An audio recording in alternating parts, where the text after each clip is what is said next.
Assalamualaikum and very good morning. Selamat pagi. Dr. Rosalie Asid, the Deputy Dean Research and Innovation of the Faculty of Business Economics and Accountancy, University Malaysia Sabah. Dr. Mazalan Mifli, Organizing Chairperson, come the Head of Program HE08, Hotel Management. Distinguished invited speakers and seminar participants. On behalf of the organizing committee, I would like to welcome all participants and attendees to the seminar on insight of the hospitality industry in Sabah, issues and challenges. This seminar is an initiative and organized by the Hotel Management Program, Faculty of Business Economics and Accountancy, University Malaysia Sabah. And I would like to bring to your attention that all the papers that will be presented in this seminar will be published as chapter in book. So before we start, I would like to remind our participants on several important issues. For everyone, please mute your microphone during presentations by our respective speakers to avoid unnecessary echoes. And if you have any questions or needs clarifications from our speakers, during the presentation session, feel free to write in these questions in the chat box. And this seminar is also being streamed online on Facebook, official Facebook Faculty of Business Economics and Accountancy. Okay, first and foremost, I would like to invite Dr. Mazalan Mifli, the Head of Program, Hotel Management Program, Faculty of Business Economics and Accountancy, for the welcoming remarks. Dr. Mazalan, please.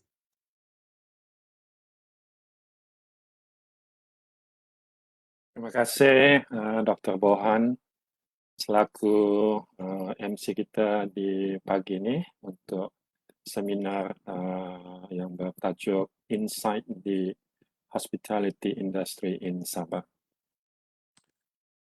Assalamualaikum and very good morning. Yang berusaha Dr. Rosalie Asid, our Deputy Dean Research and Innovations, mewakili our Dean yang berbahagia Profesor Datu Dr. Kasim Muhammad Mansur, Faculty of Business Economics and Accountancy. I also like to acknowledge yang berusaha Dr. Kamisan alias Arif Husiran, our Deputy Dean, Student Affairs and Postgraduates, to all my respected speakers, my colleagues, lecturers from the Hotel Management Program, as well as from the faculties and the University Malaysia Sabah as well. Participants and FP live audiences. Thank you for joining this virtual seminar on the inside of hospitality industry in Sabah. It is indeed a great pleasure and blessed to God for us to be here in this wonderful morning of Tuesday, to be part of our program seminar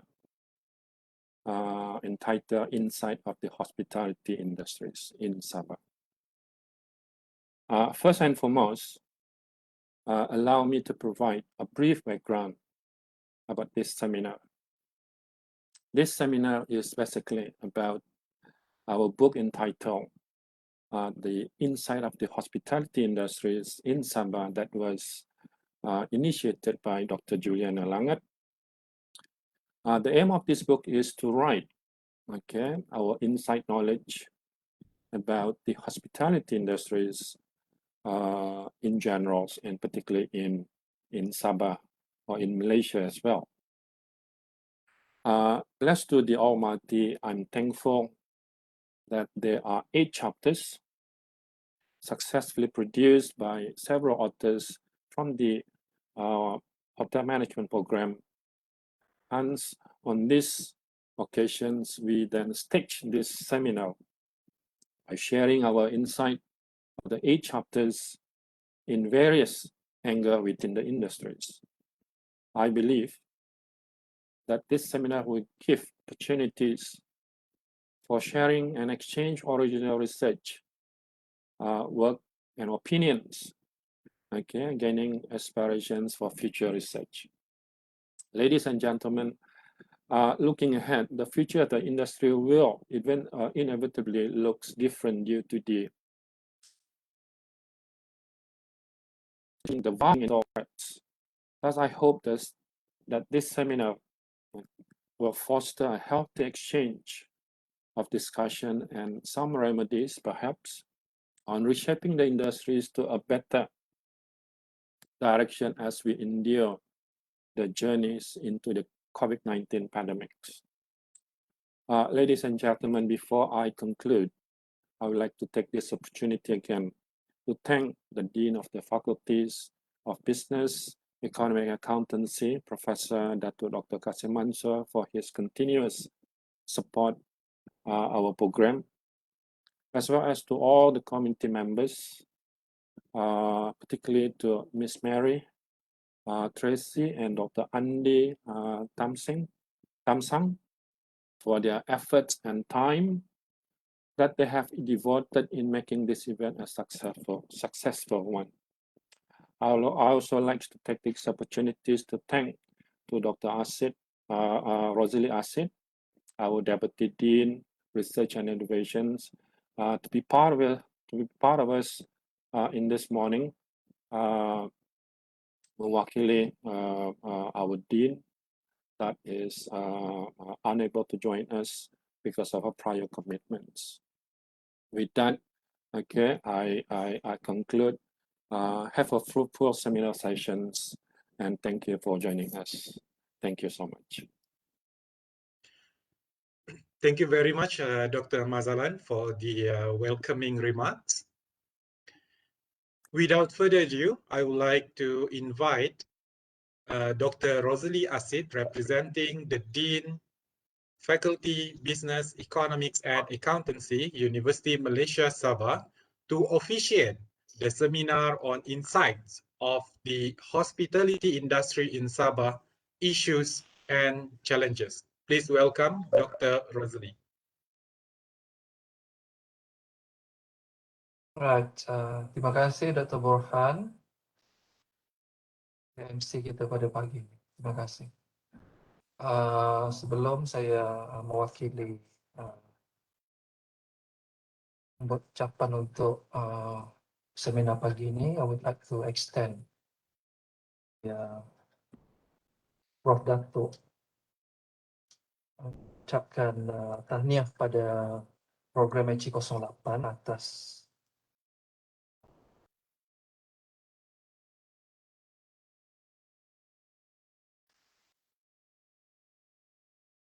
di atas apa nama dia, kejayaan mengadakan seminar pada pagi ini. Assalamualaikum and very good morning to everyone. Dr. Mazlan Mifli, Chairman of the seminar on the insight of the hospitality industry in Sabah.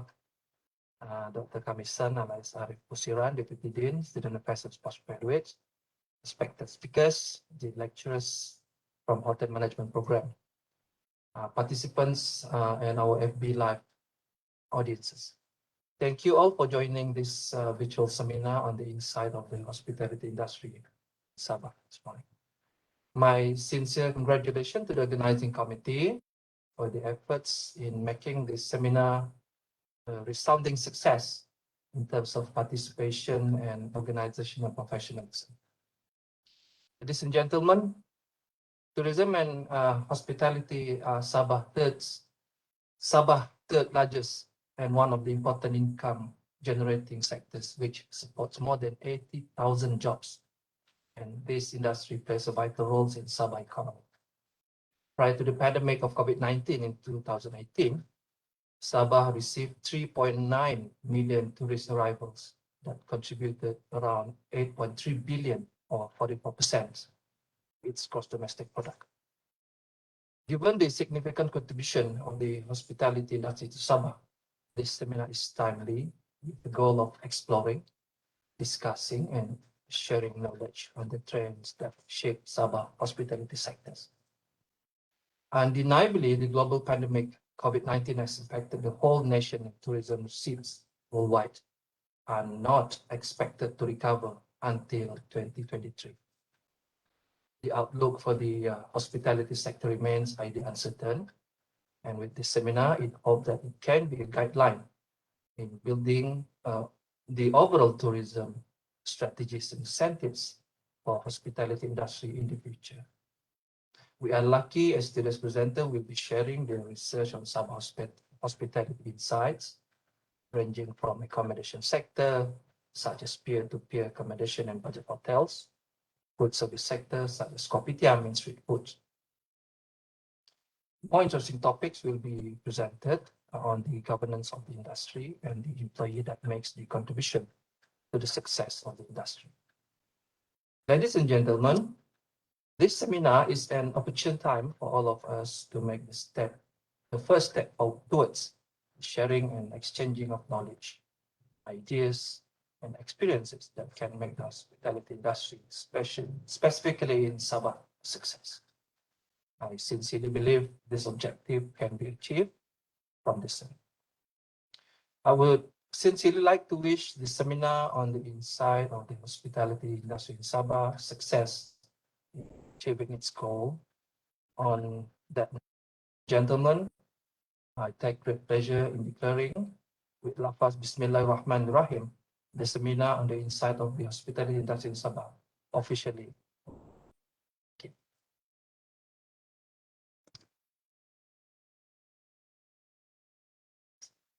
Thank you very much, Dr. Rosalie, for officiating this seminar.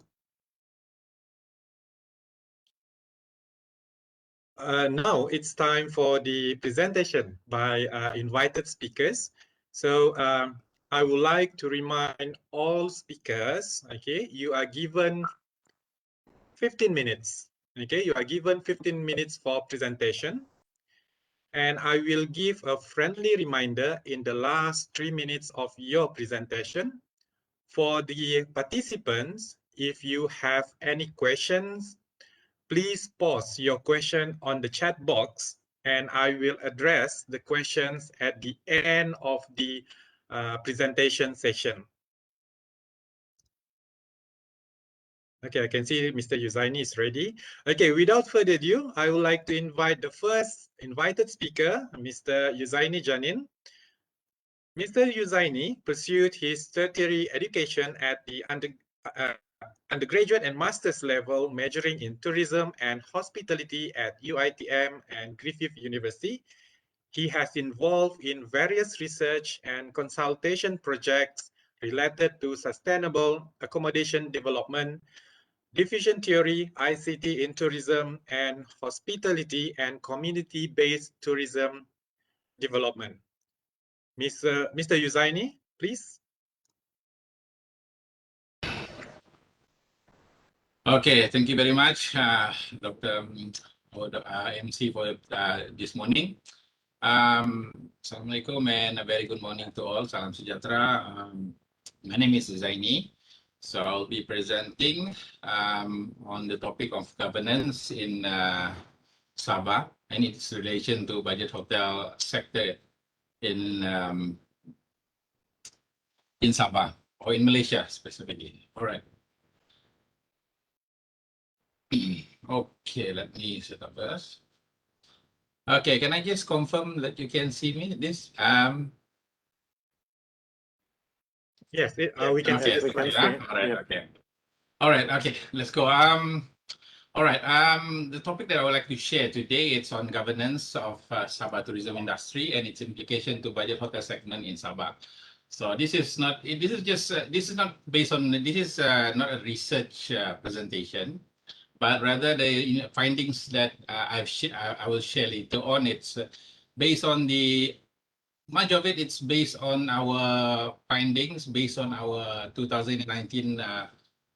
Research project, which is related to backpackers accommodation in Sabah. So we take a bit and here and there in terms of the findings that we have here. So it's not actually a research finding paper of a presentation style here. It's just more of a sharing information that we obtain.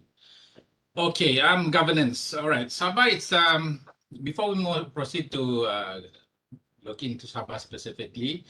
Of course, any country around the world, governance is the most top priority before to lay out all the groundwork to develop any industry, to develop a nation. So the governance lah, how you administer. Okay, there are some definition that you see here. It's there's a lot of different definition, but it all goes to point in the roles of the government, in developing a nation, developing an industry. So in my context of presentation today, will be looking at the specific industry, which is tourism and hospitality industry. So that is a governance, and then the one that I highlighted in this PowerPoint here. It's on the ways that this governance is being done. So they are top down and also bottom up approach based on all these authors. So top down, obviously, it's more of the initiation being done by the government as opposed to the bottom up, which is the opposite, where it comes from the bottom, from the local community, from the industry players, and it goes up above. So those are some concept behind this governance and how it is being done.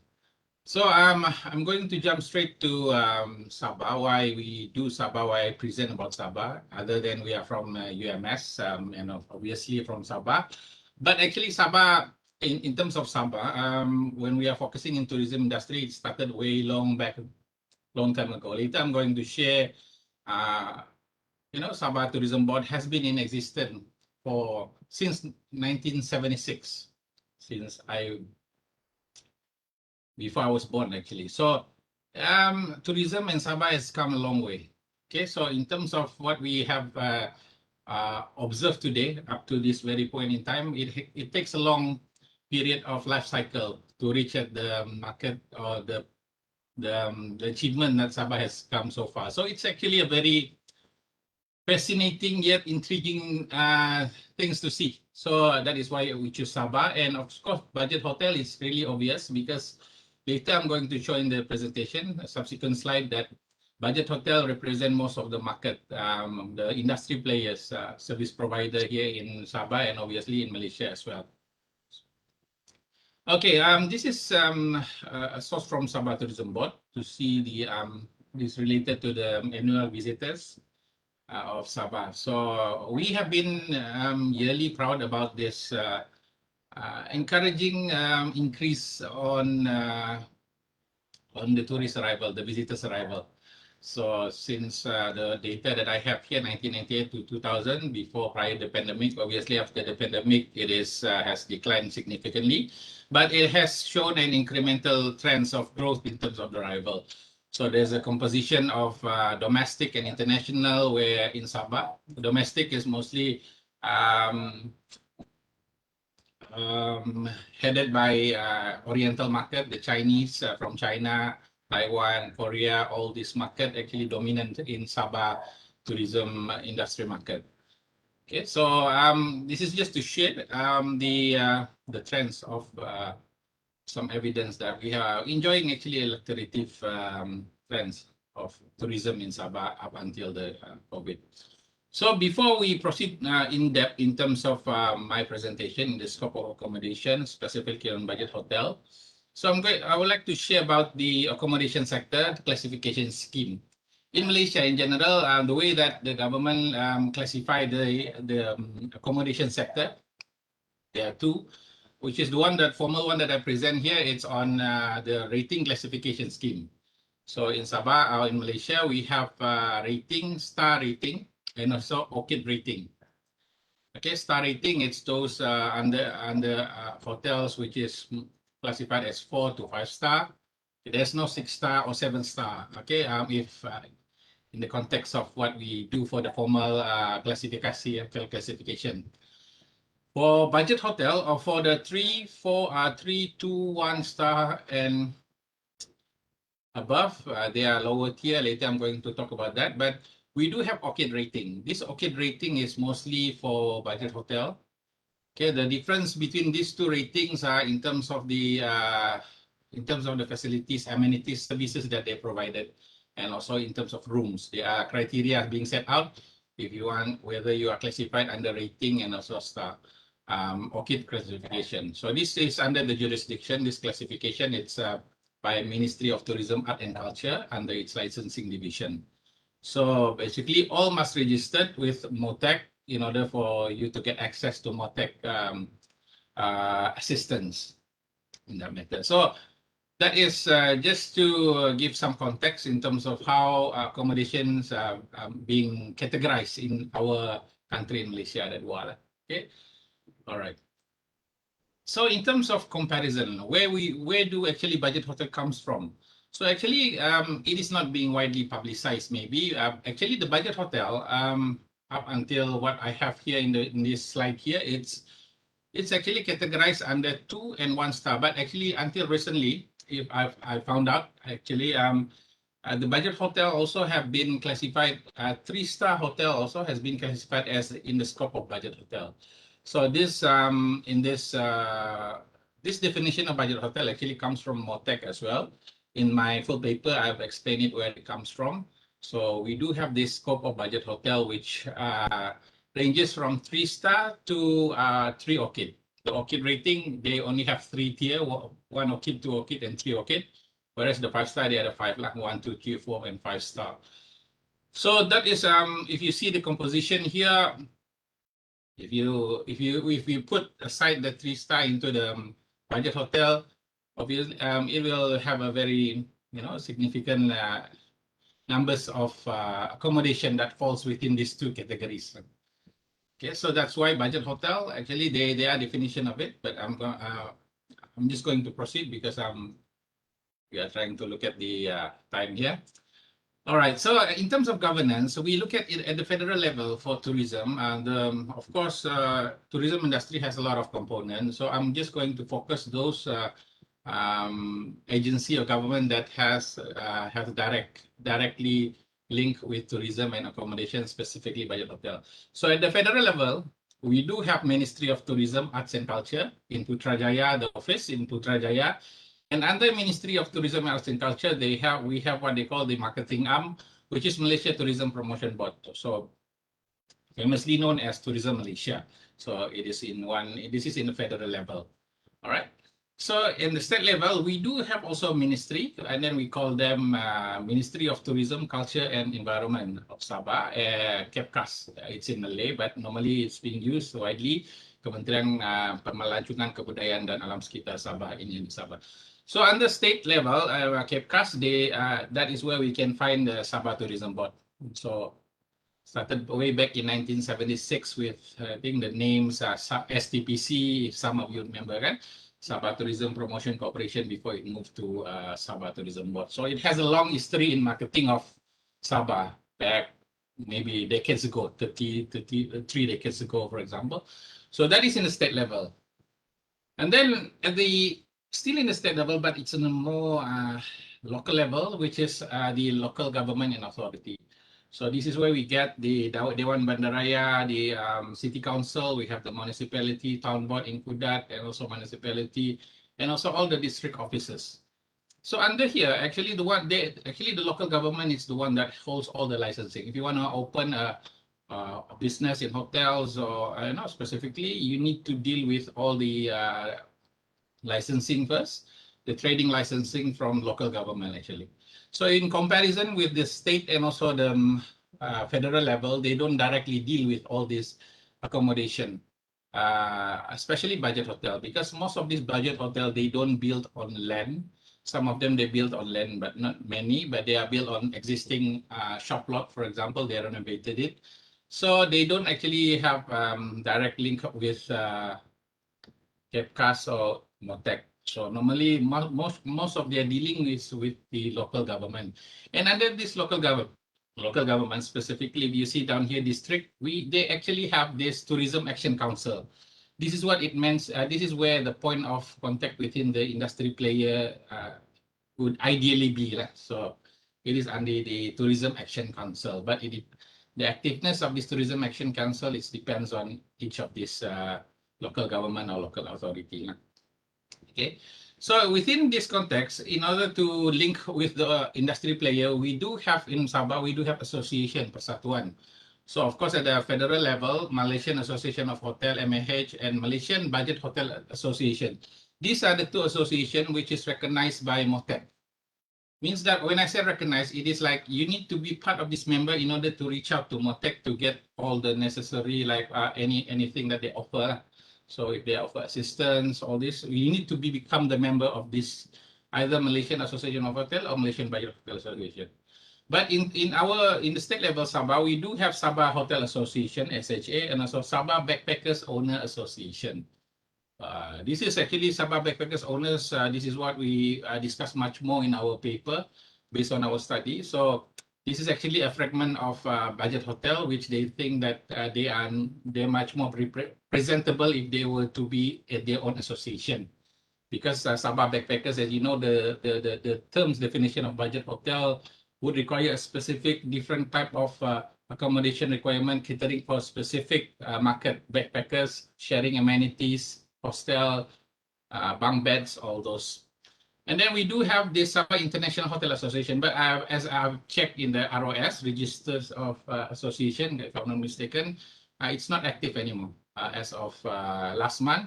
When I checked, we can check whether an association active or not by going to their website, pendaftar syarikat persatuan, okay? Pendaftar Persatuan Malaysia, Registered of Society, Association, something like that. But SIHA used to be there before, but now it's not active anymore. But we do have this link to all these different level of government. That's what I want to send the message here to you guys in terms of the link. Okay. So I would like to put forward here is do we have all the implication of having all this governance structure? We have federal, we have state, we have local, we have association. So are they talking to each other? So are they, obviously looking at the result of Sabah tourism industry, we would assume theoretically it would be like, okay, the things work fine. But as I see it from a standpoint, there are some implication when we try to zoom into budget hotel accommodation. For example, normally this is just a general anecdotal claim, okay, between MOTEC and KEPCAS. Sometimes we don't know maybe the public, maybe some of the industry player even, we don't know what are the role of this. But based on our findings from our Mr. research, Yuzaini. yes.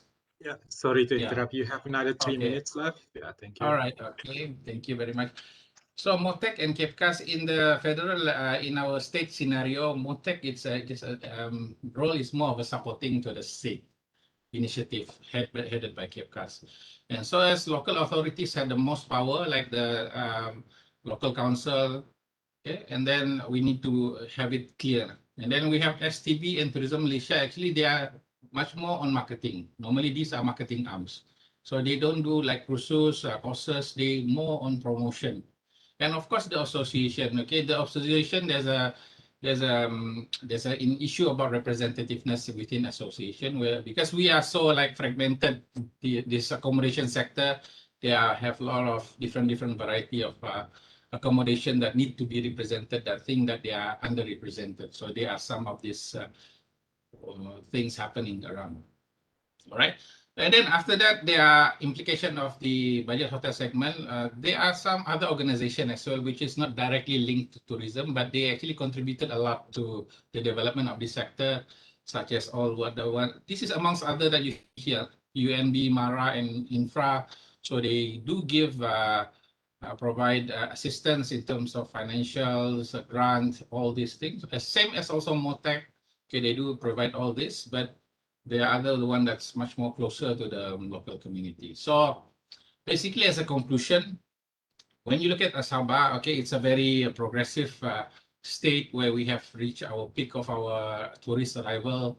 Okay, so we must assume that we have a very good governance. So what I was giving just now was an insight into what may contribute towards this very prosperous tourism industry that we are enjoying up until the pandemic. COVID-19 as of 2020, which has significantly impact our industry. So that hopefully sheds some light into the role of each of the governance involved in this tourism industry in Sabah. And then the role of association also need to be highlighted in terms of their approach on how they represent the fragmented nature of members of the industry players as well. Yeah, hopefully this pandemic would be a checkpoint for us to see whether the composition that we have here is the right formula that we have. Obviously, it has worked so far, but who knows, in the future there would be different challenges that requires the governance to be much more improvised in the future. So that's it from me for my presentation, and thank you very much to all. Okay. Okay, thank you very much to Mr. Yuzaini.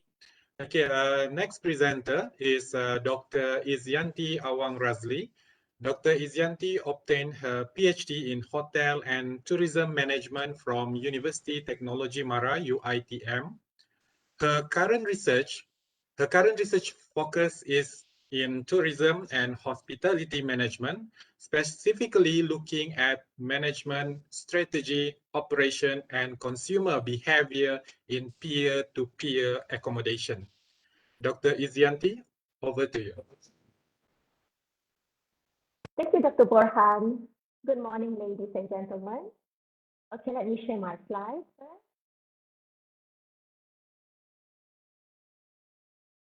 Okay, just to double check, can you see it?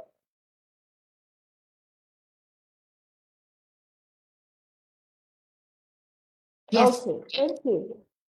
Okay, thank you, everyone. Okay, today I would like to present on the peer-to-peer accommodation in Sabah specifically, which is a new concept in 2016 started, and what actually motivates people to become a host. Yeah. So my presentation today will look into this outline, which is the introduction, the overview, the methodology used, the findings, and the limitation. Yeah. So as an introduction, a very brief about accommodation industry, where it has led to a major contribution to GDP itself, and it offers a global employment worldwide. And at the same time, this industry shows a significant increase in total value sales from 26 million in 2016 to 29 million in 2019, which is prior to COVID. Interestingly, because of this, given the size of the subsector's contribution, so what happened was lodging operators have expanded their lodging categories into different other types, which is the non-traditional lodging, which also known as peer-to-peer accommodation. I think some of you are familiar, about peer-to-peer accommodation. Okay, just a recap how it works. It's actually the idea of sharing has been started long time ago, and this using new digital platform, the sharing economies allow actually these customers, which is the guests and the service providers, to have a relationship in a to provide service and also effective capacity in assets and services. Not only in peer-to-peer, there are other types of sharing, such as in cars, in music, and also in food. Yeah. So these all are made possible with technology and also with the platform, which is the provider. So this topic is interesting because most research, focus specifically on the participant, which is the guest, So this research will focus on the causes that on the host side, which what makes them want to participate. And interestingly, there's no reliable evidence yet of study of host motivation factors, specifically in Sabah. It's a very new concept. There's examining the factors that actually encourage hosts to participate in this type of platform means it can attract more diverse hosts in the future to keep the platform growth and sustain. I'll introduce a little bit on the industry. P2PA industry in Sabah, it has increased from excessively from 2015 to 2019. In 2016 itself, prior to COVID, pre-COVID era, there's about 65 visitors staying in Airbnb in Sabah itself. That's a huge number. And according to a study by Property Hunter in 2020, it stated that in Kota Kinabalu itself, most of these places are located at coastal areas or within the visibility of the city because of, as you know, Sabah is very famous with their beaches, a scenic view, and also most of the listings are from 1 to 3 bedrooms. This research was conducted by exploratory study, using qualitative nature, which is we have a face-to-face interview, and we interviewed peer-to-peer accommodation hosts, and the data were analyzed based on theme-driven deductive approach, and the coding were excerpted from Lipper and Greener, So the findings, the finding is very interesting. In Kota Kinabalu, the research itself took about 6 months to be completed. We went to a few places such as Kota Kinabalu, Sandakan, Sinampang, Ranau, Kudat, and Tawau. These are the major areas in Sabah. Based on the research, we managed to get 16 hosts. 11 male and 5 females. Their ages between 30 to 50, and they are government, non-government, and self-employed people, hosts. And most of them are in 13 house apartments, shared room, and private room. And the interesting part also is the finding. All this while we thought that they want to do it because of just for the sake of monetary, But according to our research, we can divide those people motivated to join because of intrinsic and extrinsic motivation, such as intrinsic motivation includes social interaction, enjoyment of interaction, social benefit, and also they want to learn new culture. I just would love to share about one experience, about one respondent who actually wanted to become a host just because of what? Because they want to learn new culture from other people, He's from Sandakan. This uncle is from Sandakan. He invited this local, he hosted this local, this Korean guest, and he learned new culture from the Korea, even for just 2 days, And also another person is, interestingly, he just wants to host because of she wants to feel the social interaction because the wife has passed away, and he feels lonely. He needs somebody to talk to. So these are the reasons. And other intrinsic motivation also includes recognition and good vibes from hosting. They feel happy. They want to know more people, And in terms of extrinsic motivation, I think most of us thought it was only extrinsic, but actually it's also intrinsic. So this is an extrinsic motivation, which with regards to profit, having extra space, pay mortgage, even I myself have become a host before for few times, because I have extra space, things like that. So one of the person that are really interesting, I think it's interesting, he's actually a local he's a teacher. He's a local from KK, from Sabah. So he was transferred to Ranau. So he was alone. The house has 3 rooms. So basically, he just wants, because of the extra space, he welcomed new people. He wanted to be a host.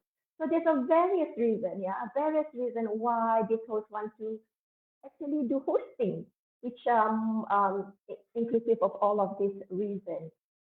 So, conclusion of my studies, all the hosts tend to participate due to social, they want interaction, learning new culture, they have some extra time, compared with the local one, I mean the younger version, the younger host where most of it is because of monitoring. I would say that this study is still lacking in terms of host perspective, still lacking in Sabah. So I believe by adding this to the literature, it can enhance P2P accommodation sector platform in the future. Last but not least, I think this study can be applied into quantitative approach so that we have more participants and can be hypothesis testing based. With that, thank you very much, Dr. Borhan and others. Okay, thank you very much, Dr. Izyandi. It was a very interesting presentation and also its findings. Yeah. Okay, so the third speaker, I would like to invite Dr. Arif Kamisan Pusiran. Dr. Arif holds a PhD in Hotel and Tourism Management from Hong Kong Polytechnic University.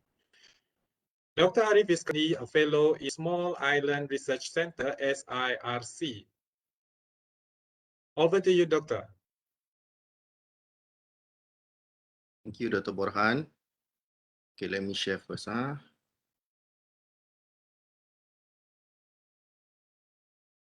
Can you see my slide? Can you see my slide? Yes, Dr. Arif. All right. Okay. All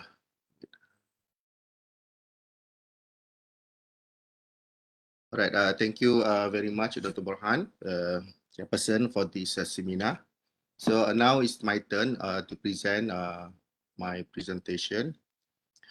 So my presentation is actually this study or this research actually is the research that I did together with Mr. Yuzaini. All right. So the topic is quite almost quite similar with Mr. Yuzaini topic. So the topic today is the development of budget accommodation in Sabah, Malaysia. Right. So a bit introduction. The budget accommodation industry has rapidly developed during the past few decades globally. So it's happened also in Sabah. All right. So as you can, I think, I believe many of you realize that there are many budget accommodation in the last 5 years mushroom due to the demand of the guests. Right. And then budget accommodation have a high level of credibility and recognition in the market to the value of money, flexibility, convenience, provision of social interaction, and experience of authentic local culture aspect. This is by Almeida 2017 lah. That is based on her study. And then moreover, budget accommodation has continuously played a significant role of success to support the hospitality and tourism industry in Malaysia. All right. This is something that really happened actually. All right. This budget accommodation actually support the whole tourism industry in the world, I would say. Okay. So,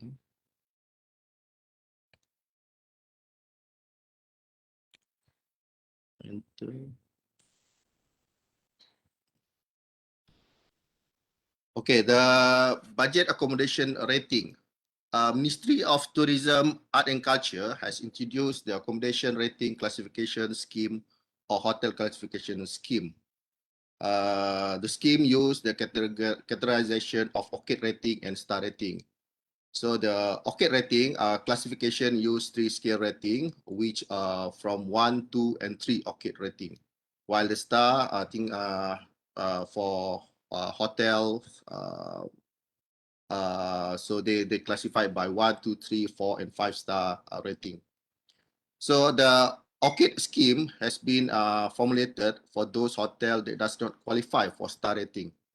Hotels such as, I mean the small accommodations such as break and breakfast, boarding houses, hostel, inns, lodging, houses, motel is fall under ORCID scheme because it's not qualified to be rating under star rating.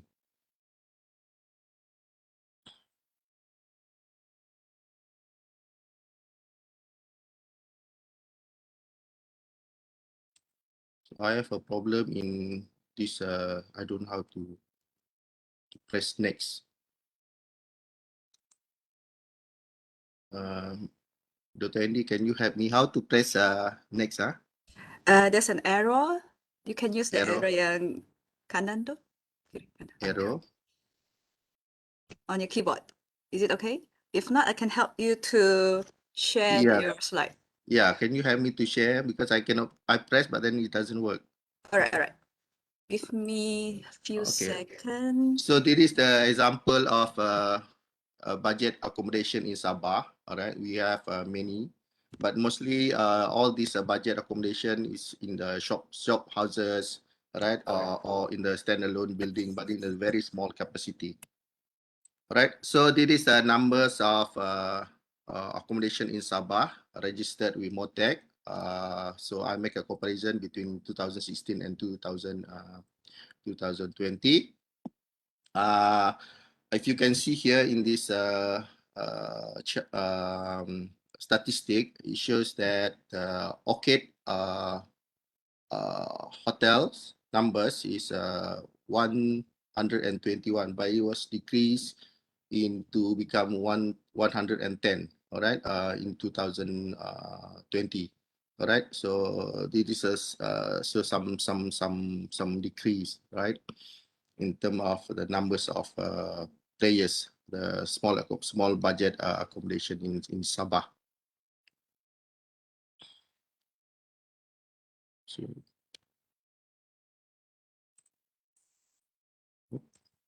I lost. Doctor, I'm helping you sharing now. Okay, You just okay. All right. say next.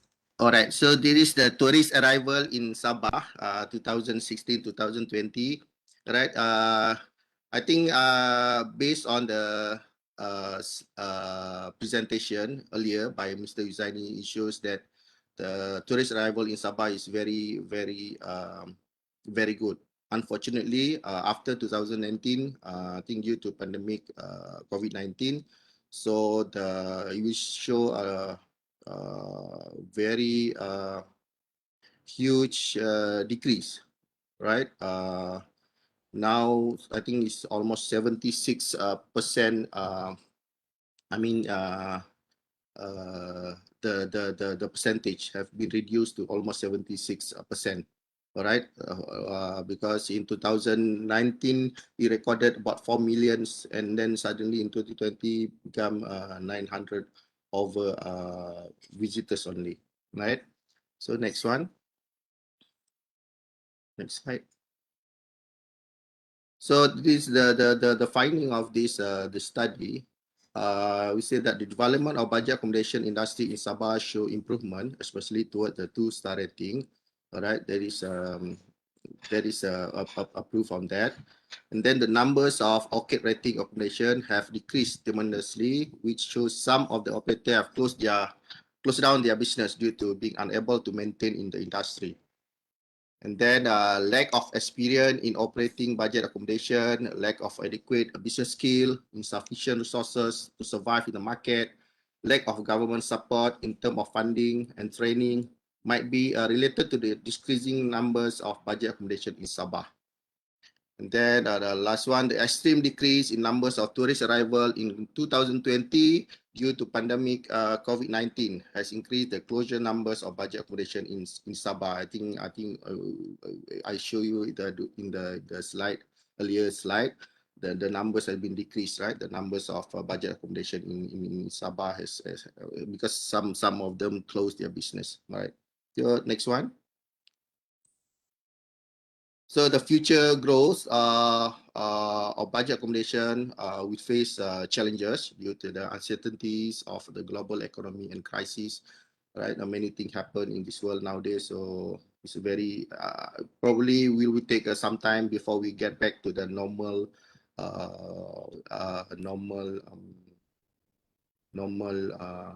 demand. of the hotel and tourism industry. Right, issues on pandemic COVID-19. Right, this is a big issue right now. Right, and then strong support from the government is really needed lah. All right, for all these budget accommodation to survive, to maintain the business. Right. So next one. So as a conclusion, the future growth of budget accommodation are dependent on the demand from the people, of course, right, of which the supply of budget accommodation exceed more than the demand in the current economy.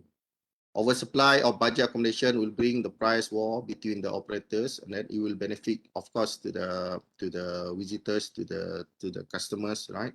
And then budget accommodation mostly dominated by local tourists, right? And I think that's all for my presentation. Very short and brief, right? Thank you so much. Okay, thank you very much, Dr. Arif. Okay, so before we go to the next presenters or speakers, I would like to remind all participants, if you have any questions or if you need clarifications from our speakers, you can write in on the chat box, yeah, your questions or whatever clarifications that you need. Okay, so the next speakers, let's listen to presentation by our fourth speaker, Dr. Mazalan Mifli.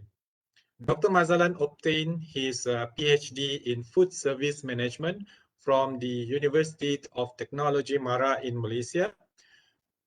His interests and expertise are menu development and innovation in the hospitality industry. Dr. Mazalan, please. Thank you, Dr. Bahan. Again, hello to everyone. Okay, let's see. Let me share my slides.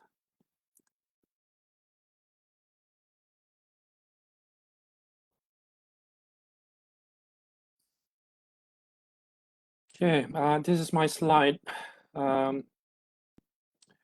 entitled "The Food Service Industry." Can you all see? Okay. Yes, Doctor. All right. This is my introductions. Basically, the idea of putting forward these topics is to provide. Sorry, Doctor, can you yes. make the presentation mode? Mode? Presentation mode, so it's can be bigger. Oh, okay. All right. All right. Yeah. Okay. Thank you, Dr. Andy. Okay. Okay, just to restart it back again. Basically, the idea to put forward these chapters on the write-up is to provide highlights. It's not a research-based papers, or it's not a research-based chapters, but it's very mainly about the highlighting the food service industries in general, and more so to the Malaysian food service industries. The aim is basically to create some awareness what's actually happening to our industries, in the food service industries. As we all are probably aware, the literatures in food service in Malaysia is quite very, very limited. And with the hopings that with the these chapters put forward, okay, provide some platform for researchers alike to have some ideas how the food service provisions in Malaysia in the early years towards, and then as we move forwards to the present days. So that's basically the idea of putting forward these chapters.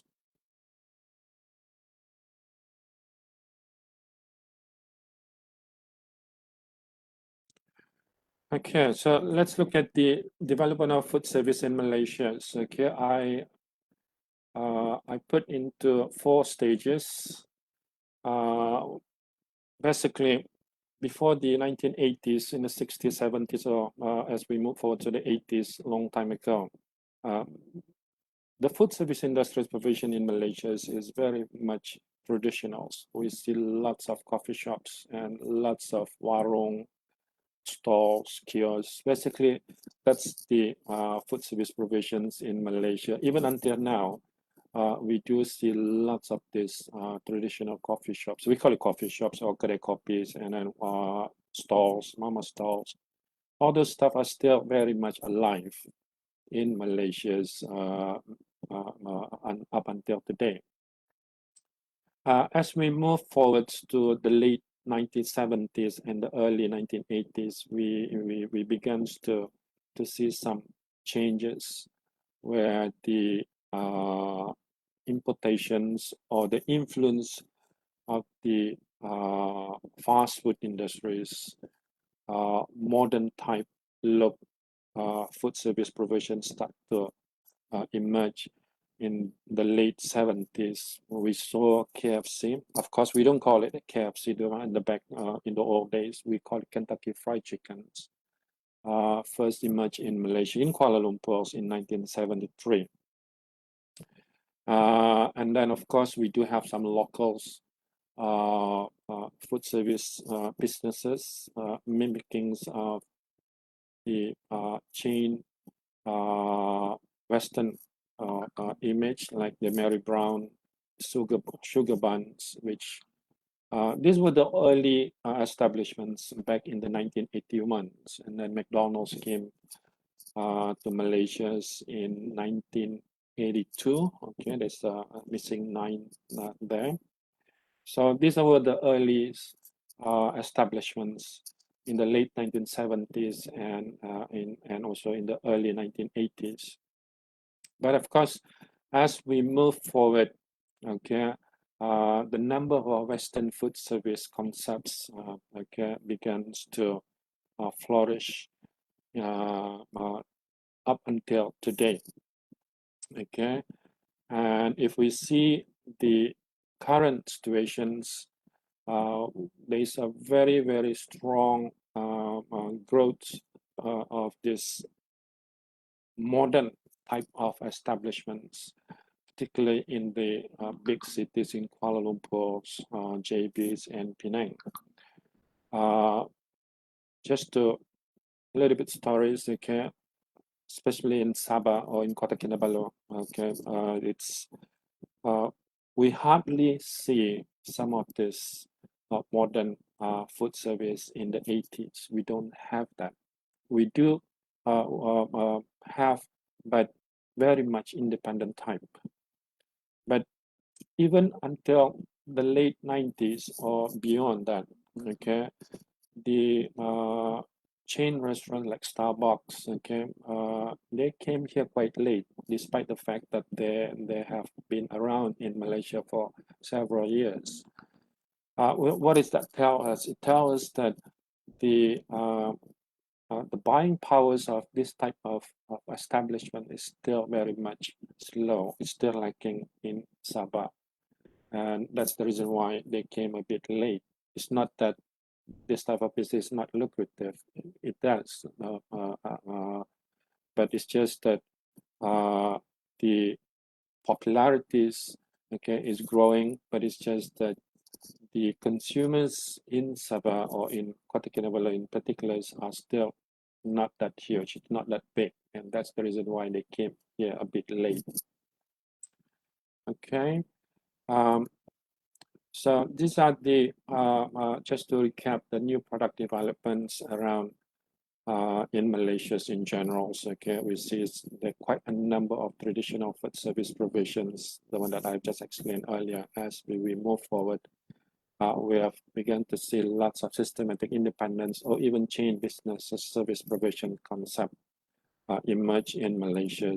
These are some of the pictures that I took from the internet, just to have some ideas. I know that it's not new; it's quite familiar to most of us. But these are some of the pictures of coffee shops that is widely available in our countries. Okay.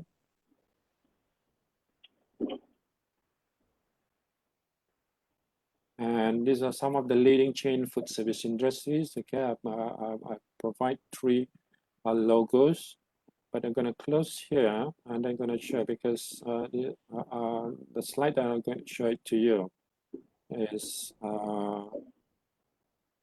some of the summaries of the main chain food service brand in Malaysia. So bear with me a bit. Okay, I'm going to stop this. I'm going to share it to you. Okay, so these are the some of the brand name that are available in Malaysia and who are the owner and what are the international brand owners and how many what's the number of outlets available in Malaysia. Okay, I go by the sectors. Okay, of course I'm going to explain to you the sectors when it comes to the industrial classifications. Okay, these are some of the brand names and the owners and the outlets. It's not up to date. Okay, it's a bit outdated in terms of their figures. Okay, the number of outlets are not updated. Okay, it's in the papers actually. So I'm going to stop it. Okay, come back to my slides.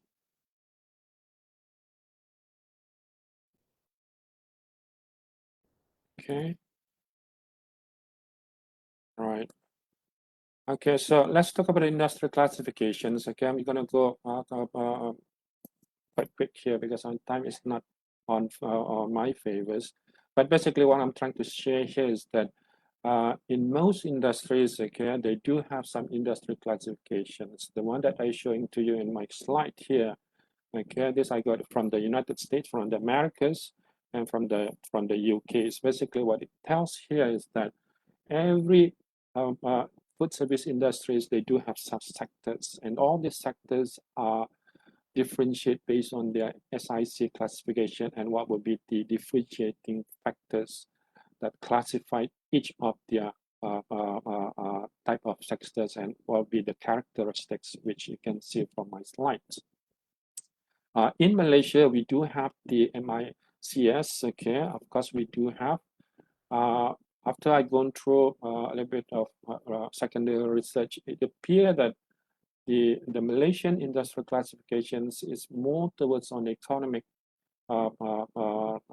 businesses classifications, not so much about what we have in America, in the UK, or in Australia and New Zealand, where the characteristics are much more precise or much more detailed. They differentiate the different sectors within the industry or within the restaurant industry itself. So in Malaysia, we do have, but not in detail when it comes to the characteristics. Okay, I can show it to you some of the examples that I got it from the internet. Just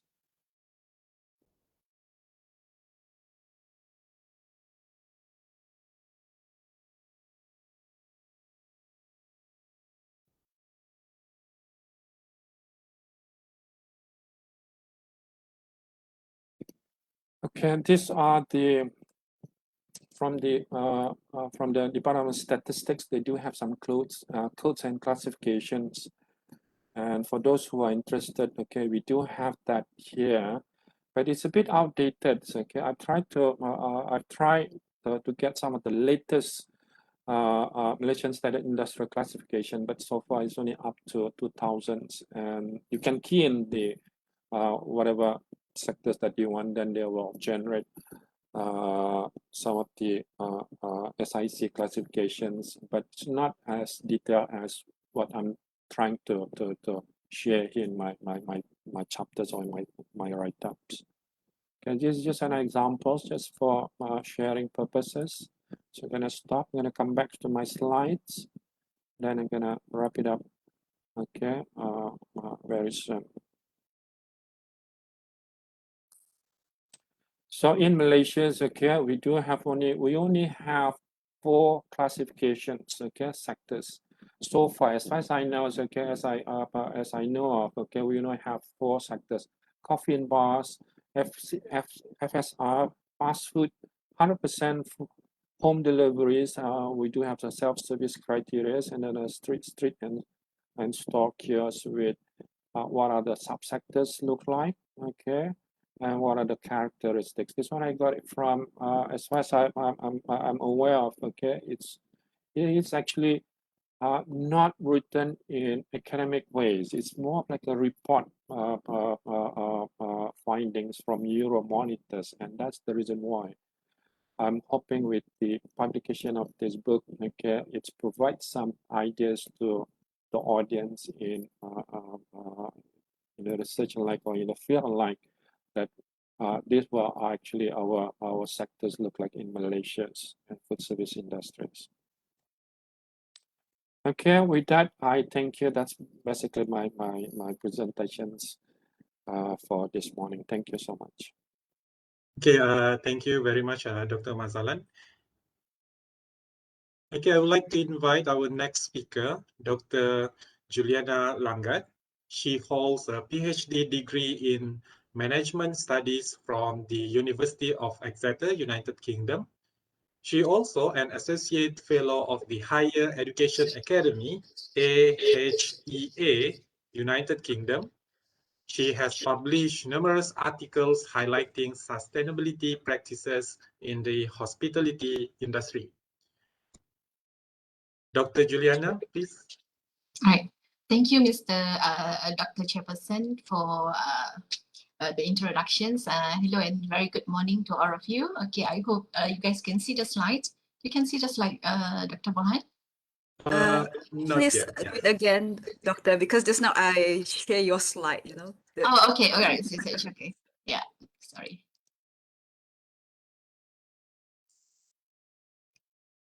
Okay, we can see it now. All right. A very good morning once again to everyone. So thank you for participation for your participations for today's seminar. Right. So today I would like to share about our finding, okay, on regards to the research that we have conducted, okay, through the grant that we received from UMS. So today we will highlight on the green kopitiam. This is one of the food service industry in Kota Kinabalu. So the title that we are presenting for today is Green Kopitiam and Customer Perception, a case from Kota Kinabalu, Sabah. Right. So this is my research team. Okay, we have Miss Mary here. We have Dr. Fazinda and Dr. Khairul Hanim. Yeah. Okay, so this is the presentations overview. Okay, I will start with introductions, the issue, the methodology, findings, and conclusions. Yeah. All right, so as for introduction, so basically, I know everyone, you have experience to dine in a kopitiam means coffee shop in Hokkien words. And early day, basically, as we know that kopitiam in those days before, okay, it's being patroned atau being visited by those senior citizens, senior age customer, whereby they enjoy the coffee and they gather with their peers. Yeah, so it's basically located near to the neighborhood and also in small town area. So basically, this kopitiam is located in a small town area. And nowadays, okay, we can see that okay, kopitiam is undergo revolutions. Okay, where this concept of restaurants or this concept of food service industry has been what we call has been promoted and stand along with other commercial restaurants. That's why you can see most of the kopitiam nowadays you can see it in the biggest in the big shopping mall, in any shopping arcades and everywhere in town area, right? So it's basically nowadays the kopitiam is designed with a more attractive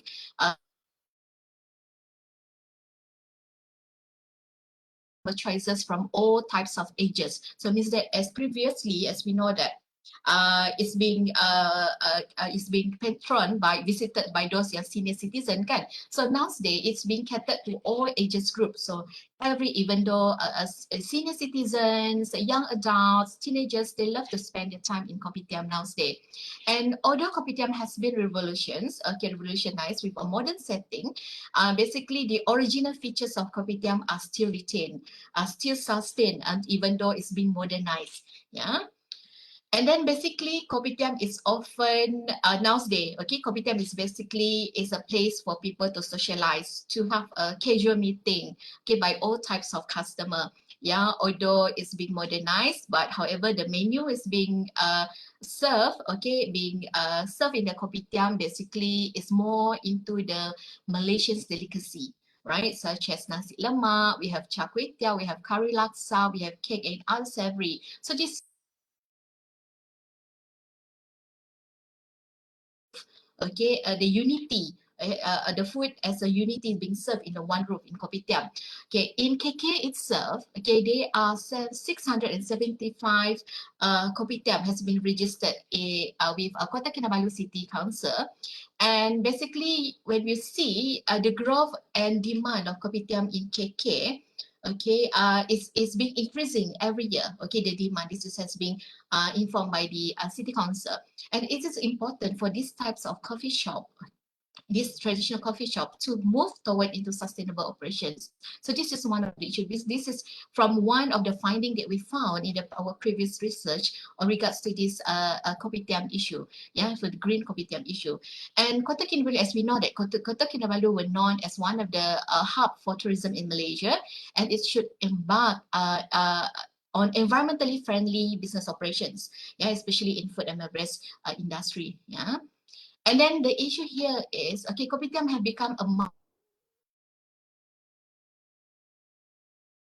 being offered. Yes, as we know that it's not only for the local itself, but also for the tourists that will come to who came and visit Sabah. And basically, we have in kopitiam, okay, the customer being charged with the reasonable price and fresh cooked food, and as identified as a main indicator of a higher turnover in kopitiam. Means that the kopitiam punya turnover is very high. Okay, once a customer in, there's customer out, customer in, customer out. So this kind of thing.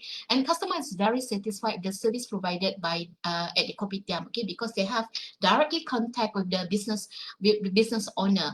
Yeah, and by embarking on sustainable operations, kopitiam can help protect the environment. Okay, this is the most important thing. Why we want to make, we suggest that kopitiam go for the green practices, the sustainable practices. Yeah, and nowadays, as we can see that most of the restaurant has a high awareness about the important their role in preserving the environment.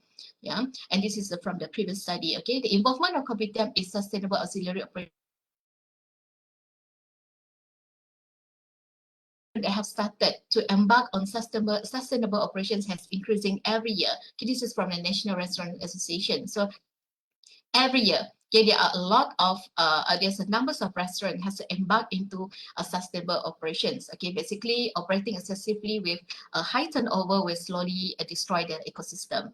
Yeah, and restaurants operator gradually adopting green practices because it involves proper planning. Okay, kopitiam, as for some kopitiam and other restaurants, food and beverage sector, okay, they need to have a proper planning when they go into the sustainable practices, because it involves a high operations cost. They need to change the operation. They need to change slowly to change the concept, okay, in order for them to adopt the green practices. And adopting green practices will definitely, okay, this is from the previous study, will definitely will give a high performance for the operations. And adopting green practices in restaurant will eventually enhance the restaurant's image, because the restaurants, they stand for the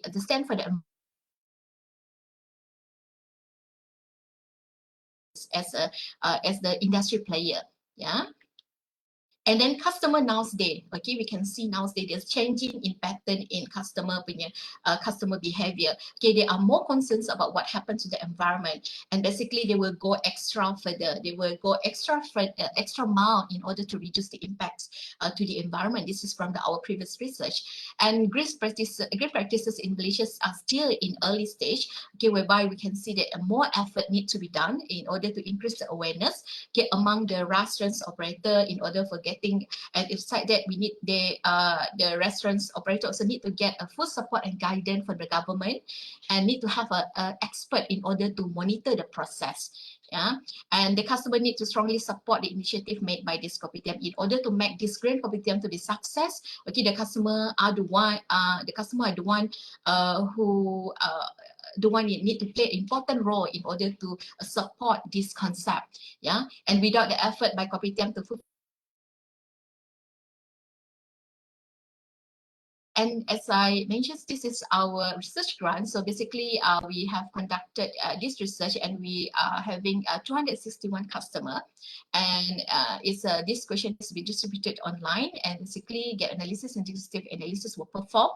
And basically those instruments that we use for the questionnaire, we adopt from this author. And basically there are 5-point Likert scale being used to measure the item. Yeah, with strongly disagree until strongly agree. All right. So in terms of perception and attitude, okay, for a perception, the whole perception attitude of the customer, okay, the understanding of the green kopitiam, and most of the customer, okay, they inform that they understand what are the green practices actually. Okay, this is shows that the customers now, that in Kota Kinabalu, okay, our society, we are aware about the green practices, we are aware about the impact of the environment.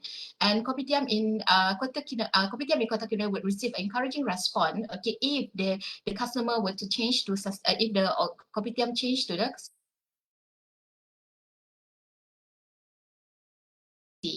and customers were very concerned, okay, what happened to the environment, and they were putting more effort in taking care for the environment, whereby they, of course, they will choose to dine in green kopitiam, okay, because they have this awareness already. Right, and previous studies shows that customers are aware of the sustainability practices and are willing to pay a premium prices. Okay, this is from the previous study. It's also being supported. Yeah, and then importance of green practices. Basically, most of the customer in KK, they reveal that green practices is very important. As we can see, when the awareness is there, okay, they will realize that it's very important for them to take care of the environment. And most of the customer agreed kopitiam should spend some amount to bear responsibility. Yeah, okay, and then it's not only the customer, it's not only for the kopitiam business, but also the customer need to work together. And kopitiam should donate to environmental project. They also agree that the kopitiam should use the locally grown ingredients, the raw material that what we have in KK. So what we have in Sabah, we have the kudasang, we have the vegetable supplies from kudasang, we have our local kopitiam, and use organic product and such, and recycle product, reduce energy and the other ways. Yeah. And then in terms of belief and attitude, okay, basically now customer believe that in dine in kopitiam will significantly reduce an environmental punya impact. Yeah, if they support this initiative, okay, they definitely will reduce the environmental impact. And they also believe it's healthier, because more happy when they dine in green kopitiam, because as it's being suggested, the green kopitiam will serve more organic food, okay, locally supplies. Yeah. And then eating fresh food will result in good health. Okay, the customer also agreed that dining in green kopitiam would cost them more, even though it will cost them more, as we can see from the previous studies. Okay, when the customer have the awareness, when they have the concerns about the environment, they will go extra further. Okay, they will go extra mile in order to taking care of the environment. So they definitely will not very concerned about the amounts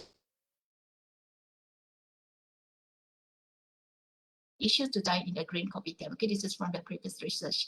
Yeah, and then in terms of willing to pay more, as you can see the equations, you can see the consistency, okay, of the finding. Okay, and then they have the awareness, they have the concern, and then they will go extra more. So definitely they will willing to pay more, right? So the customer willing to pay more in the green kopitiam. Okay, basically from this study, okay, the customer will willing to spend up to 5% more on environmental safe products, and it will cost the customer more than usual if they change the environmental friendly products. And basically they will go for eco-friendly products, and it shows, we can see that it shows their responsibility, both kopitiam operator and customer. Yeah, and then also previous studies proved that customers now they are very concerned what will happen to the environment. And then in terms of intentions to visit, basically customer will found to have intentions to visit green kopitiam. They have the intentions to visit if there's a green kopitiam being open in KK. Yeah, and this finding was significantly related to the willingness to eat at an environmental friendly kopitiam, dine in a green kopitiam. And definitely if they do have the intentions to visit, when they visit, okay, and when they're happy with the service that been provided in green kopitiam, definitely they will recommend to their friends and family to dine in a green kopitiam. Yeah, and this also will create awareness for other customers to preserve the environment while enjoying their meals in a green kopitiam. right? And as a conclusions, okay, I'm toward the end of my presentations, whereby I can conclude that this finding, okay, of this study can be used at the Sabah State Government and Kota Kinabalu City Council as a guide and reference to establish KK Kota Kinabalu as a sustainable city, okay, as a sustainable tourist city as well. And the green practices that use in green kopitiam can be extended to the hospitality and tourism industry in Sabah. And it will also elevate Sabah as one of the ambassador in sustainability for the hospitality and tourism sector in Malaysia. So that's all from me. Thank you everyone for your time and for listening for this presentation. Have a good day. Thank you very much, Dr. Juliana, for the presentation about the green kopitiam. Okay, so yes, our next presenter is Ms. Mary, business, master's and bachelor degree in business hotel management from University Malaysia Sabah. Mary Tracy Pawan has a strong passion for researching the hospitality and tourism field, focusing on food and beverage, consumer behavior, restaurant management, and the event industry. Ms. Mary, over to you. Thank you, Dr. Rahan, for the introductions, and hi, everyone. So before I start, let me share my slide. One moment. Okay, can you see my slide?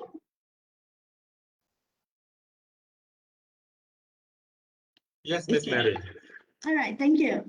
Thank you, Dr. Brahan, once again. And hi, everyone. Good morning. And thank you for joining our seminar today.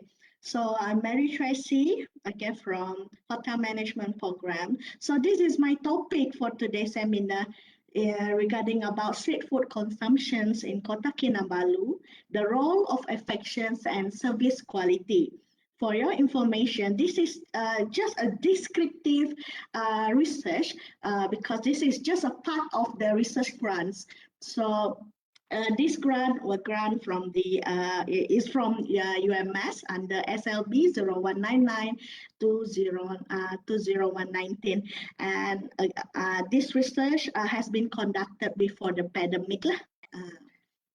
Okay, all right. So previously we already go through from the previous speakers regarding about the restaurants. Okay, so now let me bring you to the journey of the street food. Okay, so this basically this is my presentation outline, which will include all the introductions, methodology, result and discussions, and conclusions. Okay, as everyone knows, Kota Kinabalu is a true oriental and the capital city of Sabah, and it has become a popular holidays destinations for both foreign and domestic visitors. And one of the joy, okay, of going to Kota Kinabalu, apart from the accommodations, transformations, okay, food and beverage plays an important role, where exploring the food market as the food in Kota Kinabalu is one of the aims to come to Kota Kinabalu, because you know that the food culture here is rich and diverse. So being such a multicultural city, customer can experience the variations of food from top restaurants to street foods. Okay, so according to the Food and Agriculture Associations, street food is defined as a ready-to-eat food and beverage, okay, that are prepared and sold in the street food vendors or hawkers in place with various types of food stalls such as push carts, roadside stands, and balance baskets. So when compared when opposed to the restaurant's meals, okay, so street snacks are less expensive, you know that, right, and have an appealing alternative to home cooked meal. So street food is likely to be the most affordable and available choice. All right, so For many low-income families, street food can be the cheapest and the easiest ways to get nutritious meal away from home. Right. So in Kota Kinabalu, there is a noticeable increase of street food vendors, despite the presence of the numerous modern restaurants. Okay. So as you can see that we have a few places in KK that is well known for their street food. One of it, I think everyone knows, and I think the tourists out there also knows. One of the highlight street food is the Filipino Market, okay, where it can be found at the Jalan Tun Fuad Stephen. This is where this Filipino Market convenient situated in the middle of the city, where they offer a variety of seafood options. You can find a grilled crab, grilled tuna, barbecue squid, and others delicacies such as the local kueh, mutabak Jawa, okay, and the terang bulan also available. So this is one of the examples of the street food. Meanwhile, another examples of street food other than Filipino market areas is the Gaya Street, kan? But there is a difference between this the Filipino markets and the Gaya Street. As Gaya Streets, okay, they are only available on Sunday, and is one of the popular spot for the street foods. Okay, however, the choice of the food is totally different compared to the Filipino. If the Filipino market, they offer more like the barbecue seafoods. However, in Gaya Street, you can find those pastries, okay, those local kueh, all right, apart from the souvenirs, okay, that you can find those some of the Chinese the rice dumpling and so on. Okay. So that there are different varieties, okay, there are different varieties according to the locations. Therefore, it is important for us to investigate the factors such as the psychological factors that affecting the intentions of food street consumption, because it will identify what are the reasons, okay, that affecting those purchasing.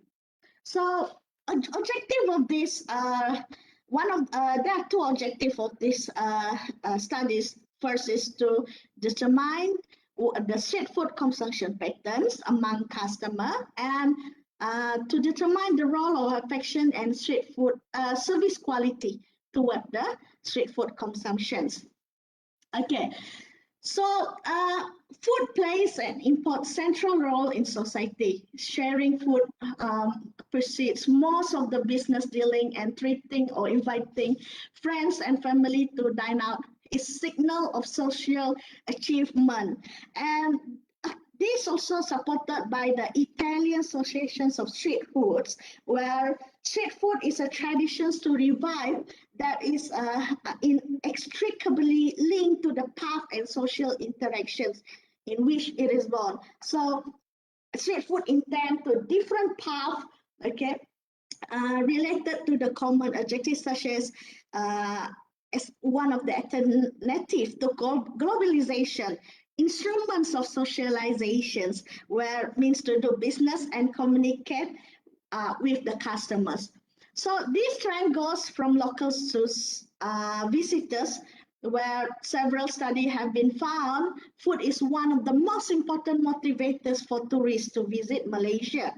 And this does not come as a revelation, where according to the CNN 2015, Malaysian street food are so unique that is considered one of the best cuisine of the world. Street food in Kota Kinabalu also considered as a tourism product, where the city council encouraged to arrange the dishes sell as its value added to the destination. In this way, street food help the tourists to understand the relationship between the food and destination, and bridging the gap between the food provider and the tourist. So in terms of the methodology part, as I mentioned earlier, these are descriptive studies, okay, using questionnaire, where it is a convenient sampling, all right, and then based on the data collections, there are 400 respondents, okay, that involved in this research, and the location focus on Kota Kinabalu itself lah. All right, so based on the result, okay, so there were 35.3% are males and majority are females, like females customers. The respondents are come from different age of group, where the largest group is from 20 to 24. These are the millennial age of groups, right? Okay. So the education's level mostly are from the have their degrees. Okay. Okay. So street food consumption is a form of meal experience, and it concentrates on. Okay. So from here, we can view this street food consumption. Okay, by analyzing the main reason why customer buy the street food. Okay, so in Kota Kinabalu, it shows that people buy street food because of the cheap price. Okay, based on the figure, if you can see, there are the cheap price, 36%. Okay, of respondents choose to buy because of the cheap price. Meanwhile, 26% of respondents buy the street food because of convenience. All right, and the rest, okay, because recommendations and attractiveness, okay, of the street food. Okay, all right. So apart from that, okay, according to Meran and Razel, 1974, the effect of environmental stimulates on customer behavior and consumption pattern, which mediated by the emotional respondents. Customers have their own preferred location when they buy their food. Majority of the respondents prefer informal street food, which is 43.5% of respondents, and followed by 37.5% of street kitchens. Okay, so next is we're gonna see we're gonna look into the role of affections towards street food consumptions. Okay, food plays an important role, okay, in people's life. Therefore, the pattern of street food consumption influenced by the role of affection and service quality. So, according to Chavaria and Pakdi, 2017, they found that affection is the most important predictors of tourist behavioral intention to consume foodstuff prepared and served on the street. Okay, it was okay. So affection here refer to the social to a positive emotion with interpersonal reference. Okay, so affection helps to explain the interpersonal dynamic, and it has been known that it impacts the decisions making. All right, so based on the table here, all right, majority shows that respondent feels trying street food Kota Kinabalu because it is a fun experience, as they can find the varietyness of the types of the food. They found out that it was fun to try out the street food, and eating street food in Kota Kinabalu make them feel good. All right, so besides that, customers also said that thinking about street food Kota Kinabalu make them feel happy, and they think that street food make them feel excited and so on. So this is how they shows the affections toward the street food. So next is the service quality. Service here refer to the perceptions of the customer on the service received from the vendor. Okay, so service quality related to the street food vendor behavior towards their customer. It relates to how the seller behave about being kind, speed of service, friendly, and the varieties of the food offer. So from the table here, it shows majority respondents think that the street food vendors are friendly, and there is a big variety of street food options in Kota Kinabalu. Thus, they also agree that the street food vendors conveniently located in Kota Kinabalu provide fast service. Okay, on top of that, it is easy to order meal at the street food venue, and they find out that street food Kota Kinabalu represent an authentic local culture. Okay, so as the numbers of people dining out increase, the demand for the street food in Kota Kinabalu is growing. So as a result, street food have benefited and they are spreading across the region. So this research, actually, the finding can be used as a benchmark for consumer studies in street food industry, and how to implement the effective marketing strategies for taking street food to the next level. All right. So the role of service quality towards food street consumptions in Kota Kinabalu has positively shown that the service received is essential in the customer perceptions quality, and this was supported by Fontanillas 2013 and Rosie 2012. So apart from that, it is important for the street foods, vendor to focus on their efforts on the hygiene, on the training and stuff. So this will enhance, the managerial, local authority or local government to understand the culture of street food in Kota Kinabalu, learning the consumption patterns lah. So the cooperations among the consumer, street food and local authority is the most important to solve these street food problems today. So it is hoped that the future studies will examine consumer concern when purchasing street food. So that's always from me. Thank you. Okay, thank you very much, Miss Mary, about the presentation about the street food consumption. Okay, now I would like to invite our 7th invited speakers for this seminar, Dr. Andi Tamsang Andi Kele. Dr. Andi holds a PhD degree in Hospitality Management from the University of Waikato, New Zealand. Dr. Andi research interests and publications are tourism and hospitality management, human resource management, and contemporary trends. Over to you, Dr. Andi. Okay, thank you, Dr. Warhan. Assalamualaikum and a very good morning all. So I will present our chapter in book titled Determinants of Guest Experiences in Island Resort. Actually, this is funded by our research fund, TR001. All right, let me start by giving you some sort of introduction regarding island tourism. So since whenever the tourism activities were started, islands always associated as a place for relaxations and leisure. So most guests are attracted to an island location because of the environment, the landscape. You know, just like the picture.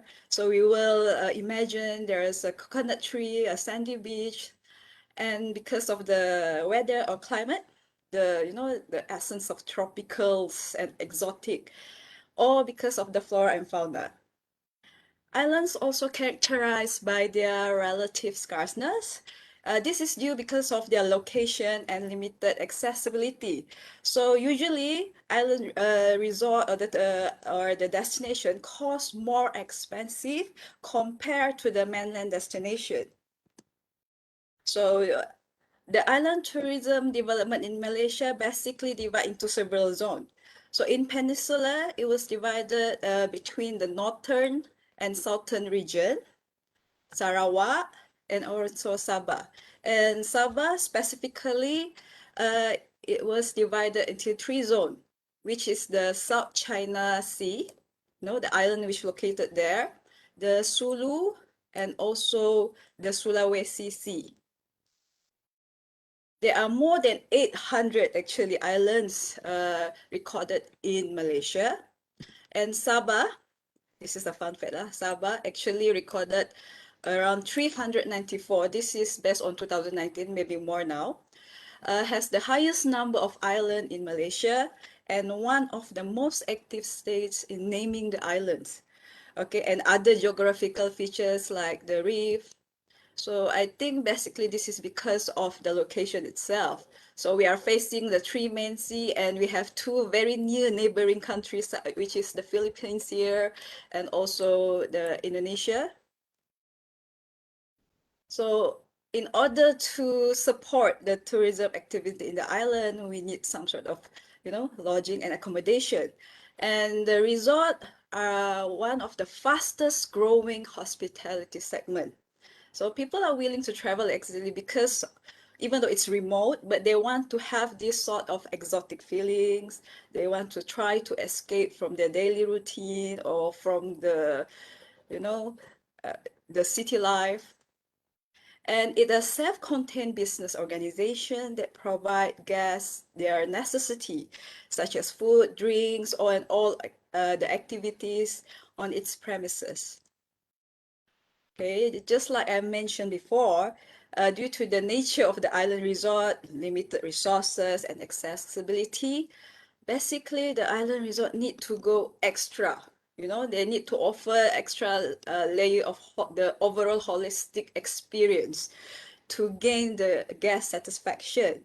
So they basically need to focus on the design of the guest experience, especially the positive one, to gain the competitive advantage. So what is guest experience? So it exists when an organization, here referring to the resort, use the service as the main instrument and product as the supporting props to engage with the guests physically and emotionally. But it's quite different for each guest. So even though after the service delivery, it's the service perish, but the guest experience still, okay, in the mind of the guest for an extended period of time. So it leads to this paper title, which is what is the determinants of guest experiences. And for this paper, in the context of island in Kota Kinabalu, Sabah, in Sabah, we have 6 registered islands: Sepanggar, Gaya, Sapi, Manukan, Mamuti, and Suluk Island. It's only 6. And out of these 6 islands, only 3 islands offer accommodations: Gaya Island, Manukan Island, and Sepanggar. The resort in Gaya and Manukan Island, actually, they offer a more luxurious resort. It's reflected from the price range. And for the Mari Mari Sepanggar Island Lodge, compared to the other 2 islands, actually, it's offer a very basic lodge. Okay, the price is also cheaper than the others. Okay, this data is retrieved from the TripAdvisor, one of the biggest online travel website. So among the online resorts, so it shows basically the overview of the guest type that usually visit the island resort. So most of them, I will say more than 55% travel as a couple, around 26% as a family, around 11% travel as with friends. Only a minority, a small amounts that travel to the other resort, alone or for business purpose. Because usually, for business purpose, people prefer to go to the mainland resort. Okay, it also provides data for guest rating. So actually, it's quite positive. Around 85% of the guests rate excellence and very good. Okay, and around 9% average, only around 6% poor and terrible, which is a good indicator. So this is the determinants of guest experiences. From 1,089 online reviews, so we use the Leximan's software. Okay, basically it's a content analysis, and it creates this word cloud, which consists of 4 themes: resort, room, staff, and drink. So from the literature, guest experiences actually can be divided into 2 categories: the physical environment and also social interaction. So physical environment refer to the, product or supporting facility that associated with the service, which means how the guests, the one that the guests see, feel, hear, or even smell. So from the result, actually, resort, room, and drink fall under this category. Okay. The other category is social interaction, which refer to the interaction between service provider, here is the resort, with the guests, and the interaction between the guests and the other guests who are staying in the hotel. So from the result, I will say only staff teams is in this category.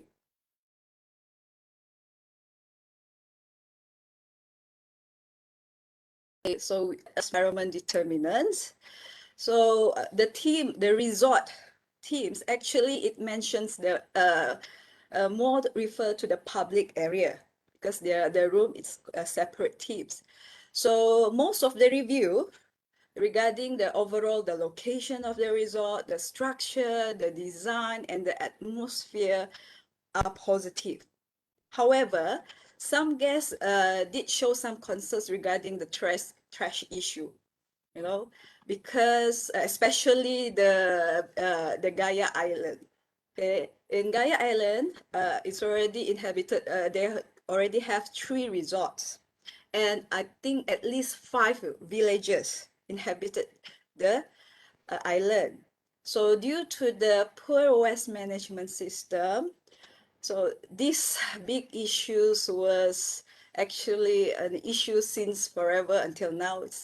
Even though the resort already tried to put some sort of barriers, try to clean the beach as frequent as they can, but there is some sort of limitations for that, because the issue is still there. And another theme is the room. Okay, the guest review mostly mentioned in a positive way. They state that the room is clean and tastefully decorated, just like the picture that I show you. Yeah, because it's a luxury resort, so it looks luxury, except for the Mari Mari Spanggar Lodge. So this is the example of how the room look like, because they are not actually targeting the luxury market. Okay, their price range is lower.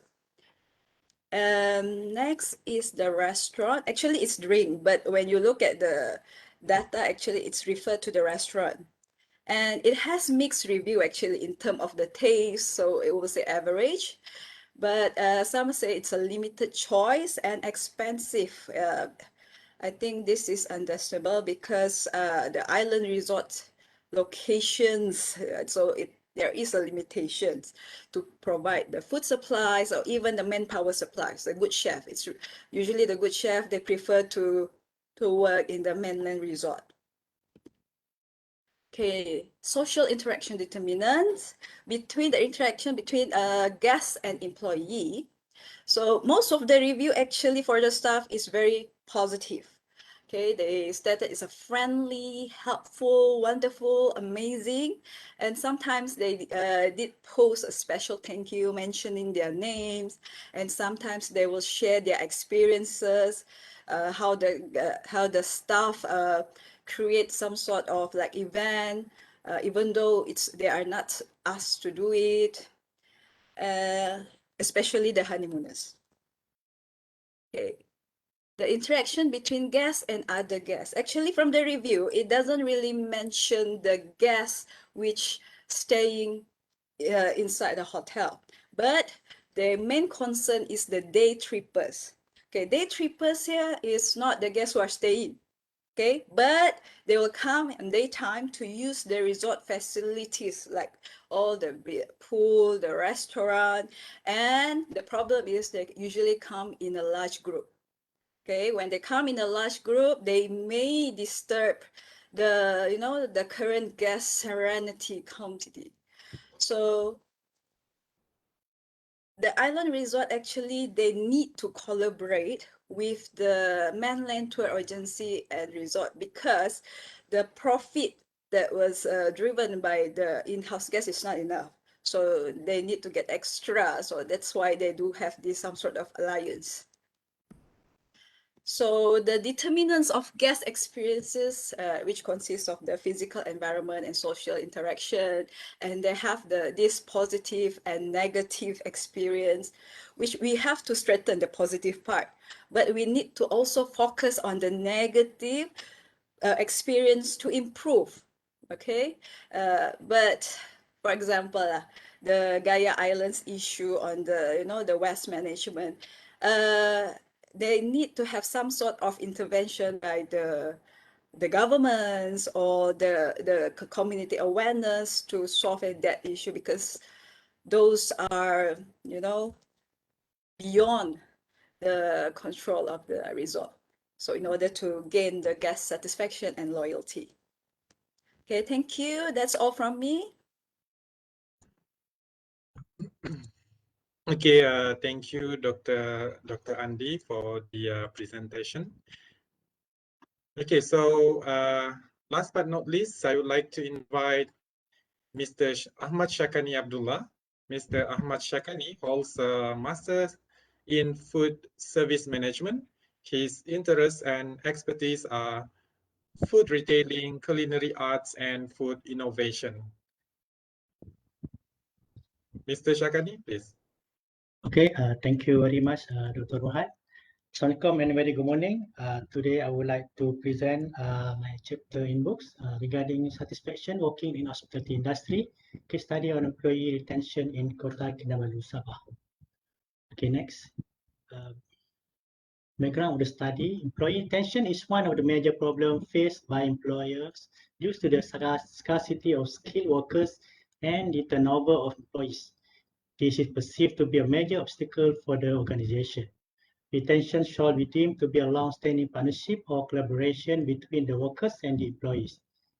The retention of staff is an important resource for increasing the profitability of the businesses. It is important that the progress of company continuously. A big problem for every hospitality industry in Kota Kinabalu, Sabah, that the present scenario is worth maintaining qualified and unsuccessful staff, and many issues have occurred when an individual has given nothing imaginative and demanding. Employees could always predict a bright future. Okay, next. Okay, nowadays business environment, especially in hotels, has become increasingly competitive, making qualified employees an important differentiating factor for most organizations. Nonetheless, we can see that the retention of greatly skilled workers has been a difficult task for employees because this group of workers provides many openings at more than one organization at a time. Okay, next.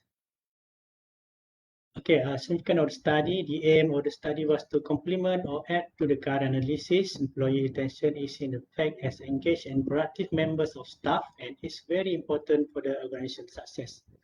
High employee turnover lowers expenses and can have a negative effect of the competitiveness of the businesses.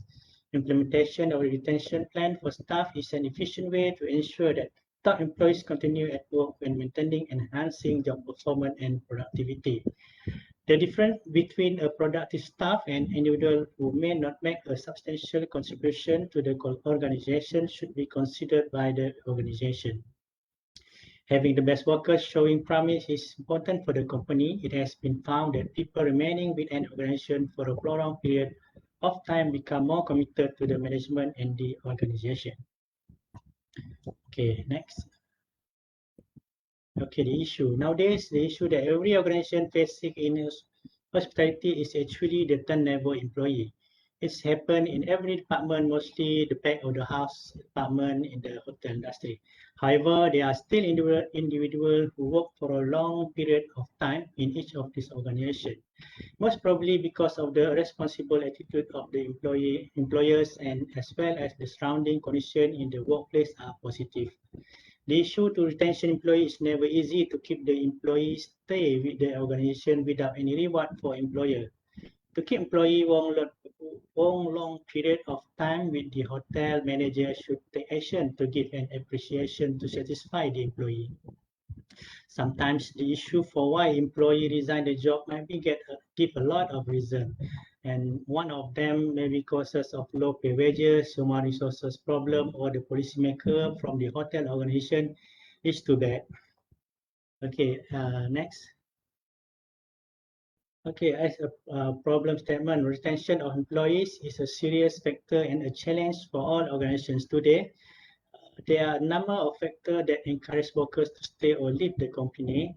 This may be external factor or internal factor or maybe combined effect of both. Increased rate of volunteer or part-time workers which negatively influence employee performance levels of companies, adding high cost to businesses and thereby hindering their potential progress. The organization's long-term performance relies to a large extent on the ability to successfully control and leverage the human capital, which are perceived to be the most important. So inefficient management of workers contribute to high rate of turnover of workers, which has a direct economic effect of businesses. As a problem solution, next. It could be managed by the leader and human resource. And for most important key factor to the employee retention are, number one is a compensation, which was defined as a motivator that some of both financial and non-financial remuneration offered to employees by employer for the provision of their valuable services. It's constitute of wages, salary, bonus, incentive on other fringe benefit like holiday, health insurance, and company vehicles. Number two, work-life balance, which has become an increasingly significant factor for many professionals in organization. Unlike the past generation, in the present-day business environment, employees tend to demand for flexible work schedule, which bring a balance between their professional and personal life. Number three, conducive working environment. It's referred to one with a pleasant working experience and adequate resources and a certain degree of flexibility, and is to be contributing immensely in retaining employees. Furthermore, as employees benefit from an environment that provides them a sense of belonging, and that will encourage them to stay committed and loyal to the workplace for longer. Meanwhile, the presence of job autonomy, positive feedback, and innovative and supportive organization culture was not to have a positive relationship with employee retention. And number four, training and development as an educational process which involves the sharpening of skills, concepts, changing of attitude, and gaining more knowledgeable to enhance the performance of employees. Okay, as a conclusion, the hospitality industry is extremely labor intensive. The optimum use of human resources is one of the primary factors for providing an organization with a competitive edge. In conclusion, it is among the goals for organization to boost job satisfaction. Other benefits such as recruitment plan, promotion, company culture, and employee recognition are most important catalysts to improve the performance of the individual employee and certify them in all aspects to retain the best talent in the organization. Lastly, retention techniques are structured for the sustainability of organization belonging to these sectors. The importance of retaining happy and motivated staff remain important as employee interact with visitor in the hospitality industry as well. Okay, thank you very much for me. Back to you, Dr. Wahan. Okay, thank you very much, Mr. Ahmad Shakani, and also to all invited speakers for the interesting presentations and sharing on the issues and challenges in the hospitality industry in Sabah. So we come to the Q&A session. I think we have several questions on the chat box. Okay, it's already posted here by Miss Mary. Thank you very much, Miss Mary. Okay, so we have The first question from Yu Yi Cheng. Okay, this question to Dr. Arif. The COVID-19 pandemic has impacted the hotel industry such as budget hotel. Dr. Arif, do you have any data on how many of these hotels still operating and what are their strategy to sustain during this pandemic? Dr. Arif, please. Yeah, thank you, Dr. Borhan. Right, and thank you for Yu Yi Cheng for the question. Right, this is a good question actually during this time, but unfortunately, I don't have the data for now. All right, on how many hotels have been closed and so on. So probably later, if I have the recent data, probably I can share with you now. All right. So I'm sorry because right now I don't have the data for your information. Yes. All right. That is my answer, Dr. Borhan. But I will contact you, Chair. Okay, All right, thank you very personally much. if I have the info. Yeah. Correct. Okay. Okay, thank you very much, Dr. Arif. Maybe this topic can be one of the research proposal or research our research topics maybe soon. Yep. Okay. Yep. Okay. Next question. Yeah. Okay. Question number 2 from Sujawati. Okay. To Dr. Juliana. Okay. Is there any plan or potentials to certify green kopitiam in the future for promotion purpose? Thank you, Sujawati, for the questions. Actually, it's a good, what we call a good questions actually, because this is basically being asked when we presenting about this green kopitiam actually. Yeah. So what we can say now is that once there's a support from the operator, once there's a support from the business operator, especially in kopitiam, and definitely in the future, the government, the state government, and also the city council, okay, they will come out with this what we call it, this initiative, okay, in order to when they do have some guideline, they do have some standard operation procedure, how to implement it. Okay, once everyone is participate in this initiative, definitely in the future, okay, there will be there will be a certifications body ataupun the city council itself will come out with the certifications, okay, for those kopitiam, all right, in order and at the same time when they have this certification, okay, it's one of the our product, it's actually one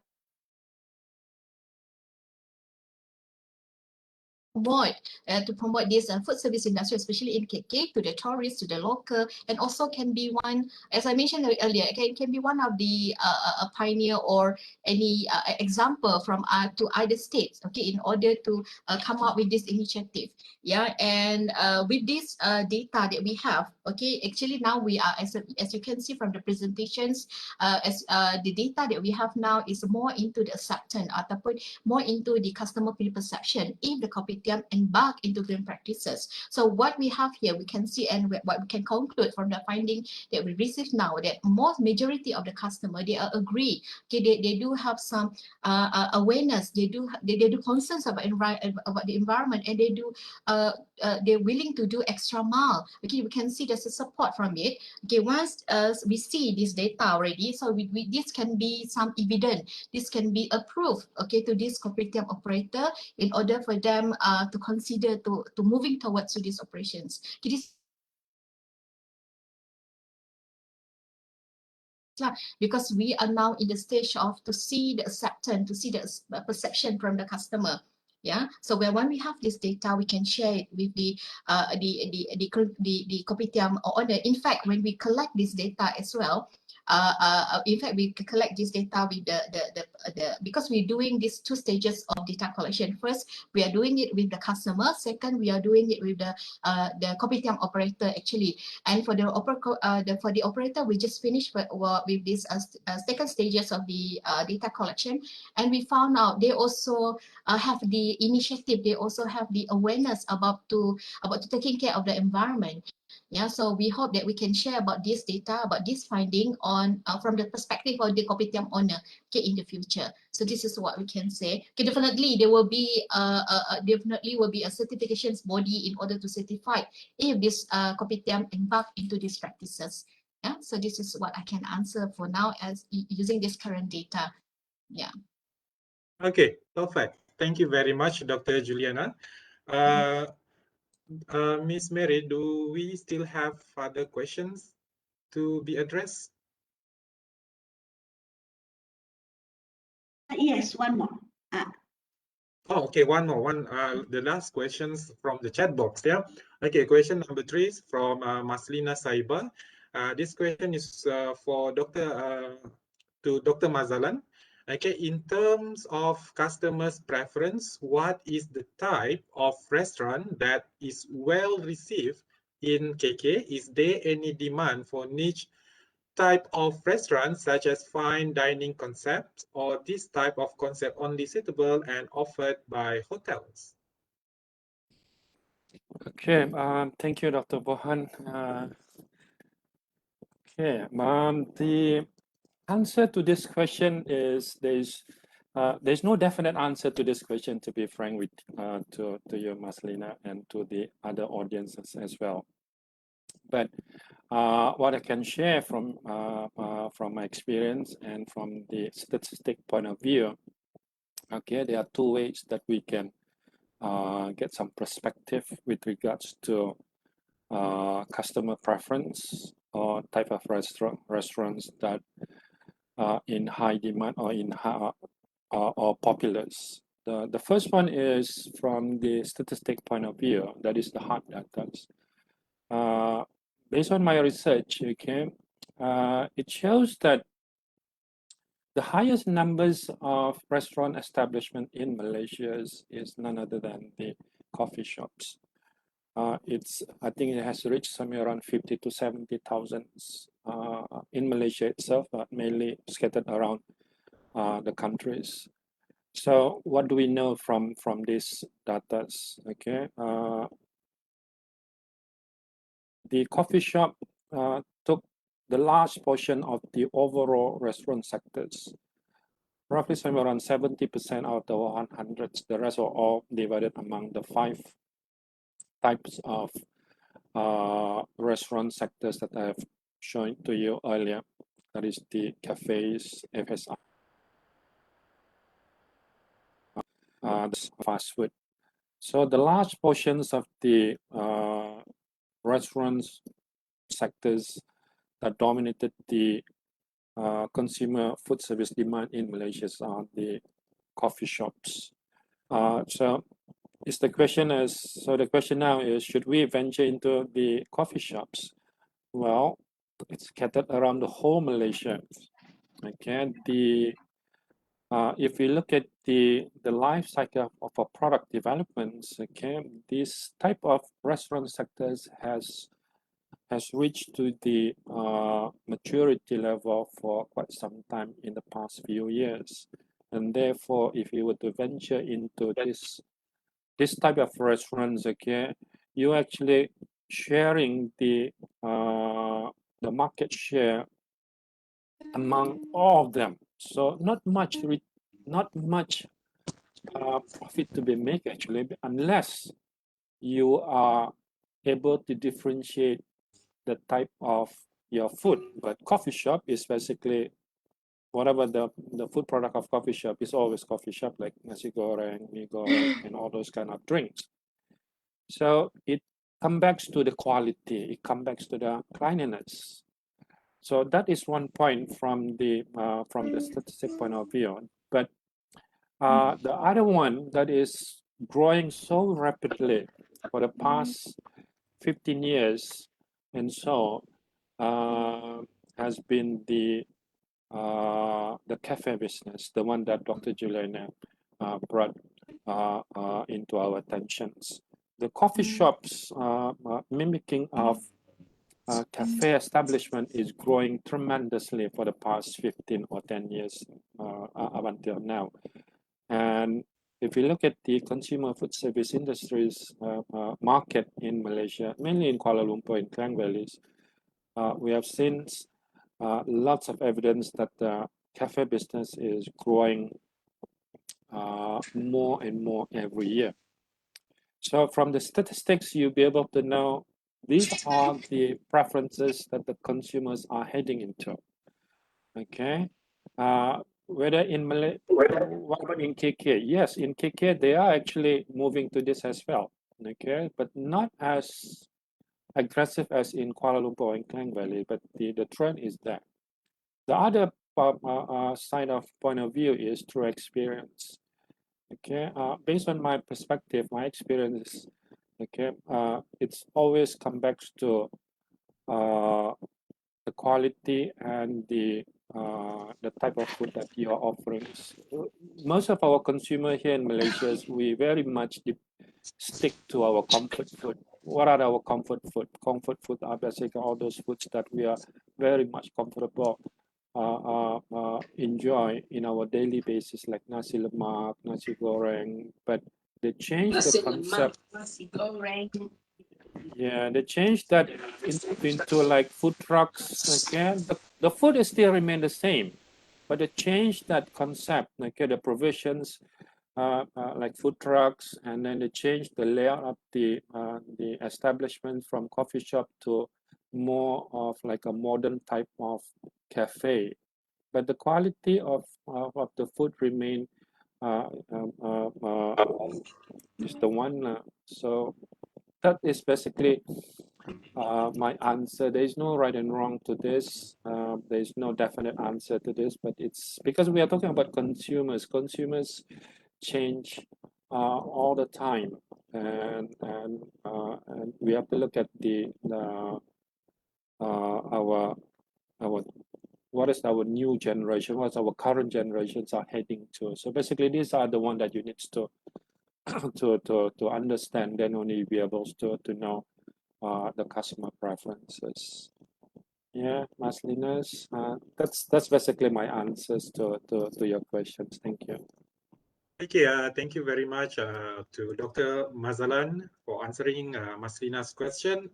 Okay, because we still got plenty of time, so I would like to invite any participants who wants to ask questions. You may just turn on your microphone, and you could ask question to any invited speakers.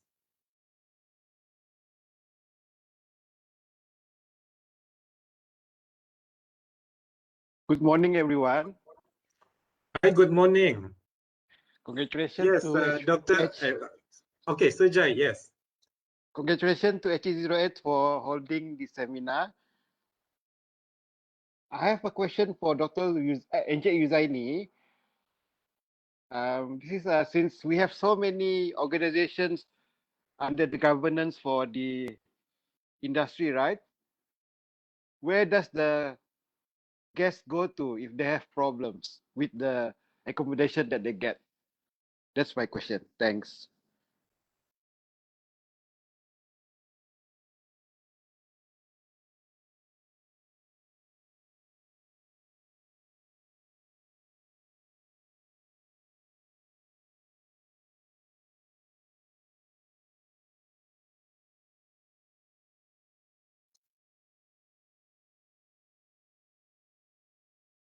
Mr. Yuzaini, we can't hear you.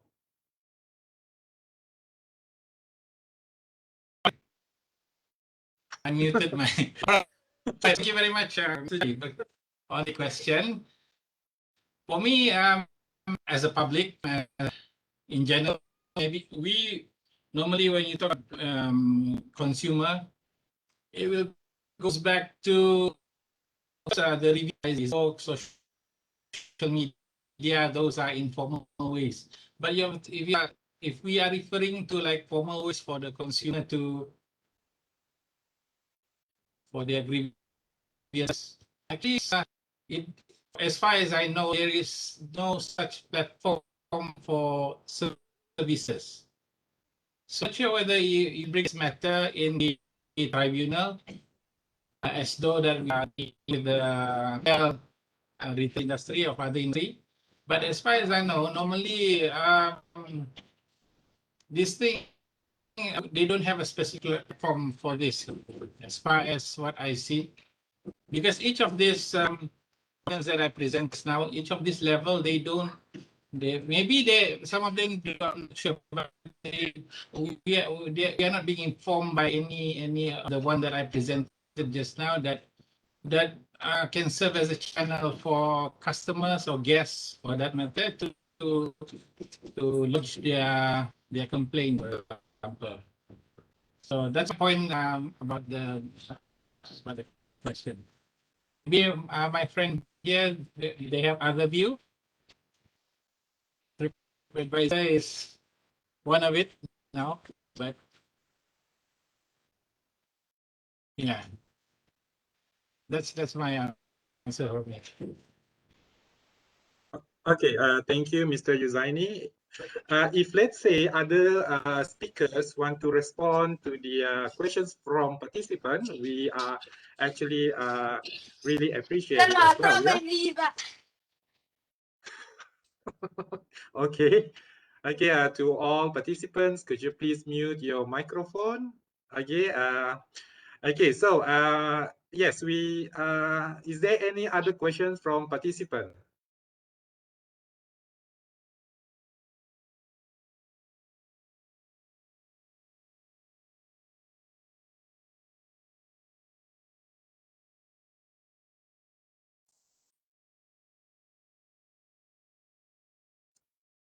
Okay, if no question, maybe I want to ask a question to Dr. Izyanti.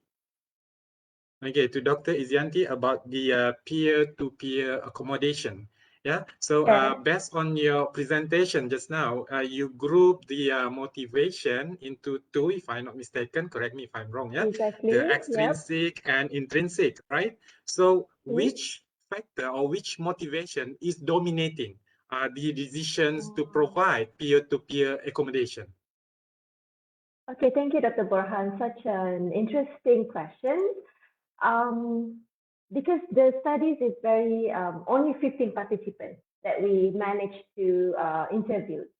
So the one who is dominant is more into monetary in this case, because most respondents are below the age of 30 to 50, the majority of respondents. So based on the findings, most of the participants, if it's more 30 to 50, lower group, they are more into monetary. But I would like this study to be expand perhaps into quantitative, so more it can be more generalized perhaps in the future. Yeah. So, but for this research, from the 15, predominantly is because of monetary. Thank you. Okay, thank you very much, Dr. Izyanti. Okay, maybe we open to maybe we can have another two questions if participants want to ask the speakers.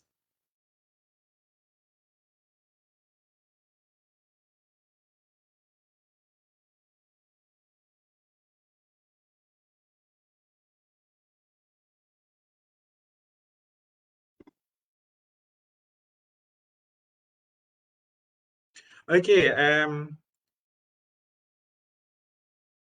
I think yeah, no more questions from the participants. So we come to the end of this seminar. So I would like to invite Dr. Rosalie Asid, the Deputy Dean, Research and Innovation, Faculty of Business, Economics and Accountancy, for the closing remarks. Dr. Rosalie, please. Thank you very much, Dr. Borhan. Let me set my video first. A second, eh?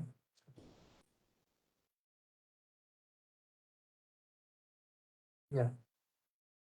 I hope everybody can listen, hear my voice. Thank you, Dr. Borhan. Terima kasih. Assalamualaikum and a very good morning, everyone. Let me again, at this closing instance, thank you all for having joined this seminar on insight of the hospitality industry in Sabah, issues and challenges. Your active and dynamic participations has made of the seminar a successful event. I'm grateful to each and every one of you. We have witnessed outstanding presentation and rich discussion from our 8 presenters just now. This seminar successfully underscored on important topics such as the emerging concept of peer-to-peer accommodation, topic related to customer experience and understanding the employees' satisfaction working in this industry. In addition, other topics such as an overview of budget hotel, governance of Sabah tourism industry, and the food service industry as a whole were also presented, and I can conclude that first of the seminar has been completely accomplished. Congratulations. In addition, I believe this seminar has underscored the issues and challenges in Sabah hospitality industry and cautions against gaps in knowledge and underline the need to fill such gaps. Ladies and gentlemen, I would like to take the opportunity to congratulate the organizer for the quality of the deliberation of the seminar. Regulation HE08. Last but not least, with the name of Allah, Bismillahirrahmanirrahim, I would like to close my remarks and officially announce the end of the seminar. Thank you and hope to see you again. Thank you. Back to you, Dr. Burhan.